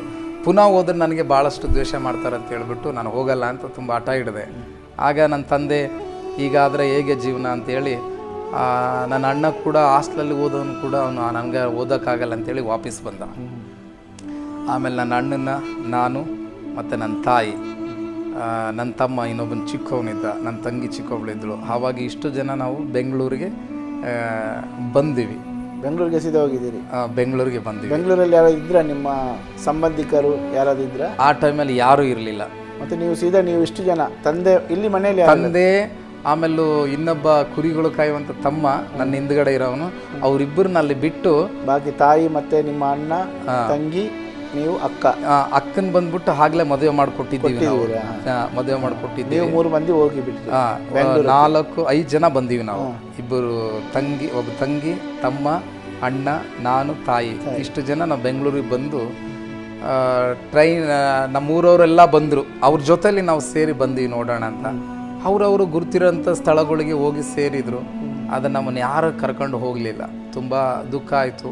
ನಾನು, ನನ್ನ ಅಣ್ಣ, ನನ್ನ ತಾಯಿ ತುಂಬ ಅಳ್ತಾ ಹತ್ಕೊಂಡು ವಿಧಾನಸೌಧ ಎಲ್ಲಿದಂತ ಕೇಳ್ಕೊಂಡು ಬಂದು ಆ ವಿಧಾನಸೌಧ ಹತ್ರ ಮುಂದ್ಗಡೆ ಕುಂತ್ಕೊಂಡು ಸುಮಾರು ಎಷ್ಟು ಹೊತ್ತು ಅಂದರೆ ಬೆಳಿಗ್ಗೆ 8 ಗಂಟೆಗೆ ವಿಧಾನಸೌಧ ಹತ್ರ ಬಂದು ಕುಂತ್ಕೊಂಡು ಸಾಯಂಕಾಲ 5:30 ಗಂಟೆ ನಾವು ಕಾಲ ಕಳೆದೀವಲ್ಲಿ. ಆಮೇಲೆ ನನ್ನ ತಾಯಿ ತುಂಬ ಕೆಲಸ ಹುಡ್ಕೊಂಬರೋಕ್ಕೂ ಹೋದರು ನನ್ನ ತಾಯಿ. ಮತ್ತು ಆಮೇಲೆ ನಮ್ಮ ಜೊತೆಲಿ ಇನ್ನೊಬ್ಬ ಅಜ್ಜಿ ಕೂಡ ಬಂದಿದ್ರು. ಆಕೆ ಹೋಗಿ ಕೆಲಸ ಹುಡ್ಕೊಂಡು ಬಂದು ನಮ್ಮನ್ನು ಕರ್ಕೊಂಡು ಹೋದರು. ಕರ್ಕೊಂಡೋಗಿ ಅಲ್ಲಿ ನಾವು ಸ್ವಲ್ಪ ದಿನ ಕಾಲ ಕಳೆದಿವಿ. ಆವಾಗ ನಾವು ತುಂಬ ಚಿಕ್ಕವರು, ಬೆಂಗಳೂರಲ್ಲಿ ಕೆಲಸಗಳು ಕೊಡೋಂಗಿಲ್ಲ. ಅದು 14-13 ವರ್ಷಕ್ಕೆಲ್ಲ, 14-13 ವರ್ಷಕ್ಕೆಲ್ಲ ನಾವು ಬಂದುಬಿಟ್ಟಿವಿ. ಆಮೇಲೆ ಕೆಲಸ ಕೊಡಲಿಲ್ಲ ನಮಗೆ ಯಾರು. ನನ್ನ ತಾಯಿ ಒಬ್ಬಕ್ಕಲೇ ದುಡಿಬೇಕು. ಆವಾಗ 40 ರೂಪಾಯಿ ಕೂಲಿ. ನೀವು ನಿಲ್ಲಿಕ್ಕೆಲ್ಲ ವ್ಯವಸ್ಥೆ ಬ್ರದರ್? ಆಗ ಒಂದು ಬಿಲ್ಡಿಂಗ್ ಕಟ್ಟಬೇಕಾದ್ರೆ ಅದರ ಪಕ್ಕದಲ್ಲೇ ಒಂದು ಜೋಪಡಿ ಹಾಕಿ ಕೊಡ್ತಿದ್ವಿ. ಅದು ನಾವೇ ಕಟ್ಕೋಬೇಕು, ಒಂದು ಟಾಡ್ಪಾಲಿಂದ. ಹಾಗೆ ನಾವು ಅದರಲ್ಲಿ ಕಟ್ಕೊಂಡು ವಾಸ ಮಾಡಿದ್ದೀವಿ. ನಮ್ಮ ತಾಯಿ ದುಡಿಯೋರು 40 ರೂಪಾಯಿ ಕೊಡ್ತಾಯಿದ್ರು. ಅದು 200 ರೂಪಾಯಿ ಚಿಲ್ಲರೆ ಬರ್ತಾಯಿತ್ತು. ಅದು ಎಲ್ಲರಿಗೆ 5 ಜನಕ್ಕೆ ಊಟಕ್ಕೂ ಸಾಕಾಗ್ತಾ ಇರಲಿಲ್ಲ. ಈ ಥರ ತೊಂದರೆ ನಮಗೆ ಸಂಭವಿಸಿತ್ತು. ಭಾಳ ಕಷ್ಟ ಆಯಿತು. ಹಳ್ಳಿಯಲ್ಲಿ ಆದ್ರೆ ಅದನ್ನ ಕೂಲಿ ಮಾಡಿಕೊಂಡು ಯಾರಾದರೂ ಕೇಳಿ ಆದರೂ ಹೊಟ್ಟೆ ತುಂಬಿಸ್ಕೊಂತಿದ್ವಿ. ಅಲ್ಲಿ ಯಾರ್ದು ಪರಿಚಯ ಇಲ್ಲ, ಯಾರ ಹತ್ರ ಕೇಳಿ ಇಂಥ ದೊಡ್ಡ ದೇಶ ಹೇಗೆ ಅಂತ ಹೇಳಿ ನಮ್ಮ ತಾಯಿ ತುಂಬ ದುಃಖಪಟ್ಟು ಅಳುತ್ತಾ ಇರಬೇಕಾದ್ರೆ ನಾನು ತುಂಬ ಆ ತಾಯಿ ಹೇಳೋದು ನೋಡಿ ನಾವು ಅಳುತ್ತಿದ್ವಿ, ಏನು ಮಾಡಬೇಕಂತ. ಒಂದು ದಿನ ನನಗೂ ಏನಾದರೂ ಕೇಳೋಣ, ಹಳ್ಳಿಯಲ್ಲಿ ಹೆಂಗೆ ಗೌಡ್ರ ಹತ್ರ ಕೆಲಸ ಕೇಳಿದ್ದು ನಮಗೆಲ್ಲ ಸ್ವಲ್ಪ ಕೆಲವು ಅನುಭವಗಳು ಇತ್ತು. ಅಂದರೆ ಗೌಡ್ರ ಜೊತೆಯಲ್ಲಿ ನಮ್ಮ ತಂದೆಯವರೆಲ್ಲ ಕೇಳೋದು, ಅವರಿಂದ ಹೋಗ್ತಿದ್ವಿ. ಆ ಥರ ನೋಡೋಣ, ಕೇಳೋಣ ಅಂತೇಳಿ ನಾನು ಒಂದು ದಿನ ನಡ್ಕೊಂಡು ಹೋಗಿ ಅಲ್ಲೋಗಿ ಯಾರೋ ಒಬ್ಬ ಓನರ್ನ ಕೆಲಸಕ್ಕೆ ಕೇಳಿಕೊಂಡೆ. ಆತನು ಇದೇ ಕೆಲಸನೇ ಕೊಟ್ಟ ನನಗೆ. ತುಂಬ ಚಿಕ್ಕ ಹುಡುಗ ಇದೆಯಾ ನೀನು ಅಂತ ಹೇಳಿ, ಈ ಥರ ತುಂಬ ಕಷ್ಟ ಇದೆ, ಈ ಥರ ಬಂದ್ಬಿಟ್ಟಿದ್ದೀವಿ, ನೋಡಿ ಸ್ವಲ್ಪ ದಯವಿಟ್ಟು ಕೆಲಸ ಕೊಡಿ ಅಂತ ಕೇಳ್ಕೊಂಡಾಗ ನನಗೆ ಕೆಲಸ ಕೊಟ್ಟರು. ನಾವು ಕೆಲಸ ಮಾಡಿದ್ದೀವಿ. ಎಂಥ ಕೆಲಸ ಕೊಟ್ಟರು ಅದರಲ್ಲಿ? ಅದು ನನಗೆ ಈ ಮರಳು ಜಲ್ಲಿ ಅದು ತುಂಬಿಕೊಂಡು ಬಿಲ್ಡಿಂಗ್ ಕೆಲಸ ಮಾಡೋದಕ್ಕೆ ನನಗೆ ಕೆಲಸ ಕೊಟ್ಟರು. ಆಮೇಲೆ ನಮ್ಮ ಬ್ರದರ್ ನನಗಿಂತ ದೊಡ್ಡವರು ವೀಕ್ ಇದ್ದಾರೆ, ಅವ್ರಿಗೆ ಎಲ್ಲಿ ಕೆಲಸ ಕೊಡಲಿಲ್ಲ. ನಾವೇ ಹೀಗೆ ದುಡಿತಾ ಪ್ರಾರಂಭ ಮಾಡಿದ್ದೀವಿ. ಹೀಗೆ ದುಡಿಬೇಕಾದ್ರೆ ನಮ್ಮ ತಂದೆ ಇನ್ನೊಬ್ಬ ತಮ್ಮ, ಅವು ಕುರಿಗಳೆಲ್ಲ ಮಾರಿ ಅವೆಲ್ಲ ಗೌಡ್ರ ಮನೆಲ್ಲ ಬಿಟ್ಟು ಅವರು ಕೂಡ ಸ್ವಲ್ಪ ದಿನ ಆದಮೇಲೆ ಅವರು ಕೂಡ ಬಂದರು. ಎಲ್ಲರೂ ಹುಡ್ಕೊಂಡು ಬಂದ್ರ, ನಮ್ಮನ್ನು ಹುಡ್ಕೊಂಡು ಅವ್ರು ಬಂದರು ಬೆಂಗಳೂರಿಗೆ ಬಂದರು. ಬಂದಮೇಲೆ ನಾವೆಲ್ಲ ಸೇರಿ ನಮ್ಮ ತಂದೆಗೆ ನನ್ನ ಹತ್ರ ಕರ್ಕೊಂಡು ಹೋದೆ, ಕೆಲಸ ಇದೆ ಅಂತ. ನನಗೆ ಆಗ 35 ರೂಪಾಯಿ ಕೊಡ್ತಾಯಿದ್ರು, ನಮ್ಮ ತಂದೆಗೆ 60 ರೂಪಾಯಿ ಕೊಡ್ತಾಯಿದ್ರು, ನಮ್ಮ ತಾಯಿಗೆ ಬಂದು 40 ರೂಪಾಯಿ ಕೊಡ್ತಾಯಿದ್ರು. ನಮ್ಮ ಅಣ್ಣನಿಗೆ ಕೆಲಸ ಕೊಡಲಿಲ್ಲ. ಹೀಗೆ ನಾವು ಇಷ್ಟು ಜನ ದುಡಿದೀವಿ. ಅಲ್ಲಿ ಸ್ವಲ್ಪ ದಿನ ಕೆಲಸ ಆದಮೇಲೆ ಮುಗಿದ ಮೇಲೆ ನಮ್ಮನ್ನು ತಿರ್ಗಾ ಕಳಿಸ್ಕೊಟ್ರು ವಾಪಸ್ಸು. ನಾವು ಮತ್ತೆ ಬೇರೆ ಉಳ್ಕೊಳ್ಳೋಕೆ ಸ್ಥಳ ಇರಲಾರ್ದಕ್ಕೆ ಮತ್ತೆ ಪುನಃ ನಾವು ಊರಿಗೆ ಬಂದೀವಿ. ಮತ್ತೆ ಪುನಃ ಊರಿಗೆ ಬಂದ ಮೇಲೆ ಹೌದು. ಮತ್ತೆ ಆ ಸಮಯದಲ್ಲಿ ನಿಮಗೆ ಒಂದು ಪ್ರಾಯ ಅಂತ ಹೇಳಿದ್ರೆ ಒಂದು 14-15 ವರ್ಷ. ನನಗೆ ಆಗ 15 ವರ್ಷ ಆಗಿರ್ಬೋದು. ಮುಂದೆ ಮತ್ತೆ ನೀವು ಊರಿಗೆ ಬಂದ ಮೇಲೆ ಪುನಃ ನೀವು ಊರಲ್ಲೇ ಇದ್ದೀರಾ ಅಲ್ಲ ಬೇರೆ ಕಡೆಯಲ್ಲಿ ಆಗಿ ಹೋಗಿದ್ದೀರಾ? ಮತ್ತೆ ನಾವು ಪುನಃ ಬೆಂಗಳೂರಿಗೆ ಬಂದ್ವಿ. ಬೆಂಗಳೂರಿಗೆ ಬಂದ್ವಿ. ಎಷ್ಟು ಊರಲ್ಲಿ ಹೋಗಿ 1 ತಿಂಗಳ ಸಮಯ ಕಳೆದ್ವಿ.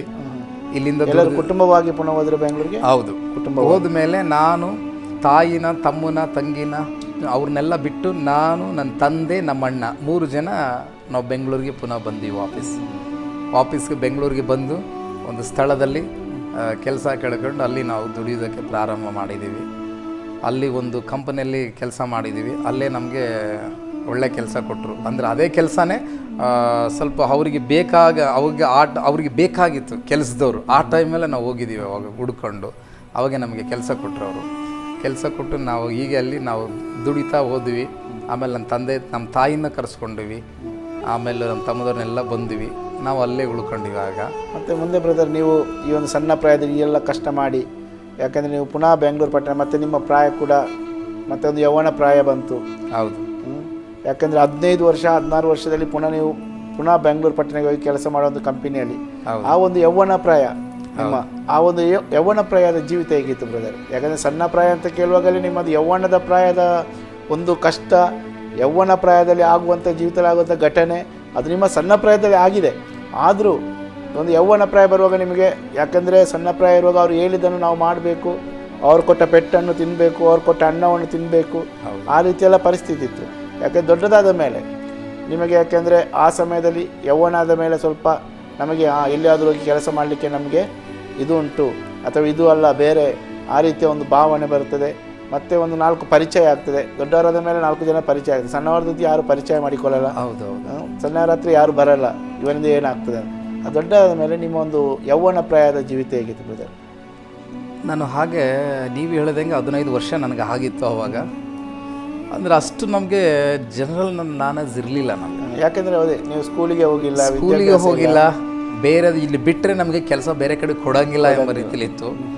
ಅವರಲ್ಲಿ ನಾವು ಕೆಲಸ ಮಾಡಬೇಕಾದ್ರೆ ಕೆಲಸ ಕೊಟ್ಟಂಥ ನಮಗೆ ದಣಿ ಭಾಳಷ್ಟು ಕೂಡ ಹಿಂಸೆ ಮಾಡಿದ. ಅವಾಗ ಕುಡಿದು ನೈಟ್ ಬಂದು ನಮ್ಮನ್ನು ಖಾಲಿ ಮಾಡಬೇಕಂತ ಕಿರುಕುಳ ಕೊಡ್ತಾ ಇದ್ದ. ಅವನು ಏನಂತವನೇ ಅದೆಲ್ಲ ಅನ್ಸ್ಕೋಬೇಕು, ಏನು ಬೈತವನ ಬೇಯಿಸ್ಕೋಬೇಕು. ನೈಟ್ ಬಂದು ಕೆಲಸ ಹಚ್ಚಿದ್ರೆ ನಾವು ಕೆಲಸ ಮಾಡಬೇಕು. ಅವಾಗ ಇಲ್ಕಂದರೆ ಖಾಲಿ ಮಾಡ್ರಂತ ಬೈತಾ ಇದ್ದ. ಹೀಗೆ ನಮ್ಗೆ ಆತನು ಟಾರ್ಚರ್ ಕೊಟ್ಟದ್ದು ಉಂಟು. ಸ್ವಲ್ಪ ವರ್ಷಗಳು ಆದಮೇಲೆ ಹೀಗೆ ಒಂದು 16 ವರ್ಷಗಳು ನನಗೆ ಏಜ್ ಆಯಿತು ಆವಾಗ. ಆಮೇಲೆ 16-17 ಗಂಟೆಗೂ ನಾನು ಬಂದೆ. ಆವಾಗ ಆತನಿಗೆ ಆತನಲ್ಲೇ ದುಡಿದಿದ್ದೀವಿ. ಆವಾಗ ನಮ್ಮನ್ನು ತುಂಬ ಸ್ವಲ್ಪ ರೆಸ್ಪೆಕ್ಟ್ ಕೊಡೋಕ್ಕೆ ಪ್ರಾರಂಭ ಮಾಡಿದ. ಬ್ರದರ್, ನೀವು ಈ ಒಂದು ಸಣ್ಣ ಪ್ರಾಯದಿಂದ ಈ ಕಷ್ಟಪಟ್ಟು, ಯಾಕೆಂದರೆ ನೀವು ಸಣ್ಣ ಪ್ರಾಯದಿಂದಲೇ ಹೇಳುವಂಥ ಒಂದು ಕಷ್ಟದ ಜೀವಿತ, ಯಾಕಂದರೆ ಇನ್ನೊಬ್ಬರ ಮನೆ ಜೀತದಾಳು ಆಗಿ ಅಲ್ಲಿ ಕೂಡ ಅಂಥ ಒಂದು ಅವ್ರು ಕೊಟ್ಟ ಆಹಾರವನ್ನು ಎಷ್ಟೋ ದಿನದ ಆಹಾರವನ್ನು ಕೊಟ್ಟು ತಿಂದು ಪುನಃ ನೀವು ಬೆಂಗಳೂರು ಪಟ್ಟಣಕ್ಕೆ ಅಲ್ಲಿ ಹೋಗಿ ಕೆಲಸ ಮಾಡಿ ಈ ಎಲ್ಲ ಜೀವಿತದಲ್ಲಿ ಕಷ್ಟಗಳು ಈ ಎಲ್ಲ ಆಗಿರುವಂಥ ಸಮಯದಲ್ಲಿ ನೀವು ಯೇಸು ಸ್ವಾಮಿಯನ್ನು ಸ್ವಂತ ರಕ್ಷಕನಾಗಿ ಅಂಗೀಕರಿಸಿದ್ದು ಯಾವಾಗ? ರಕ್ಷಣೆ ಹೊಂದಿದ್ದು ಹೇಗೆ? ಇದು ಹೇಗಂತಂದರೆ, ನಮ್ಮೂರಲ್ಲಿ ನಮಗೆ ದೂರದ ರಿಲೇಟಿವ್ ಅಂತ ಒಬ್ಬ ಮಾಮ ಆಗಬೇಕು. ಅವ್ರು ನಮಗೆ ಮಾಮ ಆಗಬೇಕು. ಅವರು ಏನು ಮಾಡಿದರು, ಯೇಸು ಸ್ವಾಮಿ ಬಗ್ಗೆ ಹಳ್ಳಿಯಲ್ಲಿ ನಾವು ಹುಟ್ಟು ಕ್ರೈಸ್ತರು. ಹೌದು, ಹುಟ್ಟು ಕ್ರೈಸ್ತರು. ನಾವು ಹುಟ್ಟು ಕ್ರೈಸ್ತರು ಆಗಿರುವುದರಿಂದ ನಮಗೆ ಯಾವ ದೇವರು ವಾಕ್ಯಗಳಾಗಲಿ, ಪ್ರಾರ್ಥನೆ ಜೀವಿತ ಆಗಲಿ, ಆಮೇಲೆ ಚರ್ಚಿಗೆ ಹೋಗೋದಾಗಲಿ ನಮಗೆ ಅದು ಇರಲಿಲ್ಲ. ನಾವು ಯಾವಾಗಂದರೆ ಕ್ರಿಸ್ಮಸ್ ಹಬ್ಬ ಬಂದಾಗ ಮಾತ್ರ ನಾವು ಚರ್ಚಿಗೆ ಎಂಟ್ರಿ ಕೊಡ್ತಿದ್ದೀವಿ ಹೊರತಾಗಿ ಇಲ್ಕಂದ್ರೆ ನಾವು ಹೋಗ್ತಾ ಇರಲಿಲ್ಲ. ಅದು ಹೇಗೆ ಅಂದರೆ ನಮ್ಮ ತಂದೆ ತಾಯಿಗಳಾದರೂ ಹಾಗೆ, ನಾವು ಕೂಡ ಹಾಗೆ ಬದುಕಂಡು ಬಂದಿವಿ. ಆವಾಗ ನಮ್ಮೂರಲ್ಲಿ ಒಬ್ಬರು ಮಾಮ ಅಂತ ಹೇಳಿದೆ ನಾನು ಆಗಲೇ. ಆ ವ್ಯಕ್ತಿ ಆ ಊರಿನಲ್ಲಿ ಕ್ರಿಸ್ಮಸ್ ಹಬ್ಬಗಳಿಗೆ ಈ ಡ್ರಾಮಾ ಮಾಡ್ತಾರಲ್ವ, ಅದರಲ್ಲಿ ಅದನ್ನು ಸೇರಿಕೊಂಡಿದ್ದ ಭಾಳಷ್ಟು ವರ್ಷಗಳು ಸೇರಿಕೊಳ್ತಾ ಇದ್ದ ಆತ. ಹಾಗೆ ಆತನಿಗೆ ಡ್ರಾಮಾ ಕಲಿಸುವಾಗ, ಆ ಡ್ರಾಮಾ ಆ್ಯಕ್ಟಿಂಗ್ ಮಾಡುವಾಗ ಆತನಿಗೆ ಏನಾಯಿತೋ ಗುರುತಿಲ್ಲ. ಒಂದು ದಿನ ಅವ್ರ ತಂದೆ ಹೊಲಕ್ಕೆ ಹೋಗ್ಬಿಟ್ಟು ಜಮೀನಲ್ಲಿ ಗಳೆ ಹೂಡಪ್ಪ ಅಂತ ಹೇಳಿದ. ಜಮೀನಲ್ಲಿ ಎತ್ತುಗಳು ತೊಗೊಂಡು ಗಳೆ ಹೂಡು ಅಂತ ಹೇಳಿದಾಗ ಆತನಿಗೆ ಏನಾಯಿತೋ ಗುರುತಿಲ್ಲ, ಆ ಕೆಲಸ ಅಲ್ಲೇ ಬಿಟ್ಟ. ಹೊಲದಲ್ಲಿ ಹೋಗಿ ಆ ಎತ್ತುಗಳು, ಈ ವ್ಯವಸಾಯಕ್ಕೆ ಬೇಕಾದಂಥ ಎಲ್ಲ ಸಾಮಾನು ಅಲ್ಲೇ ಬಿಟ್ಟು ಅಲ್ಲಿಂದ ಸ್ಟ್ರೈಟಾಗಿ ಆತನ ಉಡುಪಿಗೆ ಬಂದ. ಮನೆಯಲ್ಲಿ ಹೇಳದೆ ಬಂದ್ಬಿಟ್ಟ. ಬಿಟ್ಟು ಗದ್ದೆ ಕೆಲಸ ಎಲ್ಲ ಬಿಟ್ಟು ಸೀದಾ ಬಂದು ಉಡುಪಿಗೆ ಬಂದ ಆತನು. ಉಡುಪಿಗೆ ಬಂದ್ಬಿಟ್ಟು ಒಬ್ಬರು ಸೇವಕರ ಹತ್ರ ಉಳ್ಕೊಂಡ. ಆ ಸೇವಕರು ಆತನಿಗೆ ಕೆಲವೊಂದು ವಿಷಯಗಳಲ್ಲಿ ತಿಳಿಸಿ, ಆಮೇಲೆ ಆತನಿಗೆ ಓದುವುದಕ್ಕೆ ಬರೆಯುವುದಕ್ಕೆ ಸ್ವಲ್ಪ ಹೆಲ್ಪ್ ಮಾಡಿದರು. ಅದು ಆತನ ಕಲಿತ. ಆಮೇಲೂ ಮತ್ತು ದೇವ್ರ ಬಗ್ಗೆನೇ ಆತನ ತಿಳ್ಕೊಂಡ. ಹೆಚ್ಚಾಗಿ ತಿಳ್ಕೊಂಡ ಮೇಲೆ ಆತನಿಗೆ ದೇವ್ರ ಆತ್ಮನ ತಿಳಿಸಿದ್ನೋ ಏನೋ ಗೊತ್ತಿಲ್ಲ. ಆತನು ಒಂದು ದಿನ ಬೆಂಗಳೂರಿಗೆ ಬಂದಿದ್ದ. ಬೆಂಗಳೂರಿಗೆ ಬಂದಾಗ ನಾವು ಕೂಡ ಬೆಂಗಳೂರಲ್ಲಿ ಇದ್ದೀವಿ. ಆವಾಗ ಇದ್ದಾಗ ನಂದು ಫೋನ್ ನಂಬರ್ ತೆಗೆದುಕೊಂಡ ಯೇಸು ಸ್ವಾಮಿ ಬಗ್ಗೆ ಹೇಳಿದ. ಆವಾಗ ನಮಗನ್ಸಿತ್ತು, ಯೇಸು ಸ್ವಾಮಿ ಬಗ್ಗೆ ಹೇಳಂಥದ್ದೇನಿದೆ? ಇದು ಎಷ್ಟನೇ ಇಸ್ವಿ ಹೇಳಿ ಬ್ರದರ್? ಇದು ಒಂದು 20 ವರ್ಷ ಇರ್ಬೇಕು ನನಗೆ ಏಜು. ಆಗ 20 ವರ್ಷ? ಹೌದು, 20 ವರ್ಷ, 21 ವರ್ಷ ಇರ್ಬೋದು ಆಗ. ಯೇಸು ಸ್ವಾಮಿ ಬಗ್ಗೆ ನನಗೆ ಹೇಳೋಂಥದ್ದು ಏನಿದೆ? ಯಾಕಂದ್ರೆ ನಾವು ಹುಟ್ಟು ಕ್ರೈಸ್ತರಲ್ವ, ಏನು ಹೇಳ್ತಾನೆ ಇದ್ದನು ಅಂತ ಅಂದ್ಕೊಂಡು ನಾವು ಆತನ ಸ್ವಲ್ಪ ಅಲಕ್ಷ್ಯವಾಗಿ ನಾವು ನೋಡಿದ್ದೀವಿ. ಆತನು ಹೇಳಿ ಒಂದು ದಿನ ಹೋದ ಮೇಲೆ ಆತನು ಹೋಗಿ ಆತನ ಜೊತೆಯಲ್ಲಿರುವಂಥ ಸ್ನೇಹಿತನಿಗೆ ನನ್ನ ನಂಬರ್ ಕೊಟ್ಟ. ಆತನ ಹೆಸರು ಬಂದುಬಿಟ್ಟು GK ಕೃಷ್ಣ ಪೋಲ್ ಅಂತ ಅಂತಾರೆ. ಆತನ ನನ್ನ ನಂಬರ್ ತೆಗೆದುಕೊಂಡು ನನಗೆ ಹಾಗಾಗು ಫೋನ್ ಮಾತಾಡ್ತಾ ಇದ್ದ. ಹೀಗೆ ನಿಮ್ಮ ಮಾಮ ನನಗೆ ನಂಬರ್ ಕೊಟ್ಟಿದ್ದಾನೆ, ಆಮೇಲೂ ಹೇಗಿದ್ದೀರಾ, ಚೆನ್ನಾಗಿದ್ದೀರಾ ಅಂತ. ಚೆನ್ನಾಗಿದ್ದೀವಿ ಅಂತ ಹೇಳ್ತಿದ್ವಿ. ನನಗೆ ಅಂದ್ಕೊಂಡೆ, ಈತನ ಯಾಕೆ ಇಷ್ಟೊತ್ತು ಫೋನ್ ಮಾಡ್ತಾವನೆ? ಬೇರೆಯವರು ಯಾರು ನಮ್ಮ ನೆಂಟರು ಫೋನ್ ಮಾಡೋಂಗಿಲ್ಲ, ನಮ್ಮ ಫ್ರೆಂಡ್ಸ್ಗಳು ಫೋನ್ ಮಾಡೋಂಗಿಲ್ಲ, ಈತನ ಯಾಕೆ ನನಗೆ ಇಷ್ಟಂತ ಫೋನ್ ಮಾಡ್ತಾನೆ ಅಂತೇಳಿ ಕೆಲವೊಂದು ಟೈಮಲ್ಲಿ ಆತನ ಮೇಲೆ ಬೇಜಾರು ಮಾಡ್ಕೋದು ಉಂಟು. ಆತನ ಹಾಗೆ ಮಾಡ್ತಾ ಇದ್ದ. ಆಮೇಲೂ ಸರಿ, ಆತನು ಮಾಡುವಂಥ ಸಮಯದಲ್ಲಿ ಆತ ಮಾಡಿ ಒಂದೊಂದು ವಾರಕ್ಕೊಂದು ಟೈಮ್ ಮಾಡ್ತಿದ್ದ, ವಾರಕ್ಕೆ 2 ಟೈಮ್ ಮಾಡ್ತಾಯಿದ್ದ. ನಾವು ಮಾತಾಡ್ಕೊಂಡು ಹೀಗೆ ಒಂದು ಫ್ರೆಂಡ್ಲಿ ಬೆಳೀತೀನಿ ನಮಗೆ ಅವ್ರ ಮಧ್ಯದಲ್ಲಿ. ನಾನು ಅಲ್ಲಿ ಬೆಂಗಳೂರಲ್ಲಿ ಸುಮಾರು ನನಗೆ 21-22 ಏಜು ಇರ್ಬೋದು. ಯಾಕಂದರೆ ನಾನು ಓದಿಲ್ವಲ್ಲ, ಕರೆಕ್ಟಾಗಿ ಅದು ತಿಂಗಳ ದಿನಗಳು ಹೇಳೋದಕ್ಕೆ ನನಗೆ ಕಷ್ಟ ಆಗುತ್ತೆ. ಆ ಒಂದು ಸಮಯದಲ್ಲಿ ನನಗೆ ಏನಾಯಿತು, ಕೆಲಸಗಳು ಹಿಡಿದು ಮಾಡಿಸುವಂಥ ಜ್ಞಾನ ನನಗೆ ಬಂತು. ಹಾಗೆ ಹಿಡಿದು ಮಾಡಿಸುವಂಥ ಜ್ಞಾನ ಬಂದಾಗ ಆ ಓನರ್ ನನಗೆ ಕೆಲಸ ಕೊಡ್ತಾ ಇದ್ದ. ಆವಾಗ ನಾನು ಕೆಲವು ಜನಗಳನ್ನ ಒಂದು 5 ಜನ 6 ಜನ ಕರ್ಕೊಂಡು ಕೆಲಸ ಮಾಡೋಕ್ಕೆ ಸ್ಟಾರ್ಟ್ ಮಾಡಿದಾಗ ನಾನು ಆಗ ಎಷ್ಟು ಅಂತಂದರೆ ಒಂದು 22 ಏಜ್ ಇರ್ಬೋದು, 22-23 ಗಂಟೆ ಏಜ್ ಇರ್ಬೋದು, ಅದಕ್ಕಿಂತ ಸಣ್ಣವನಿರ್ಬೋದು ಗೊತ್ತಿಲ್ಲ.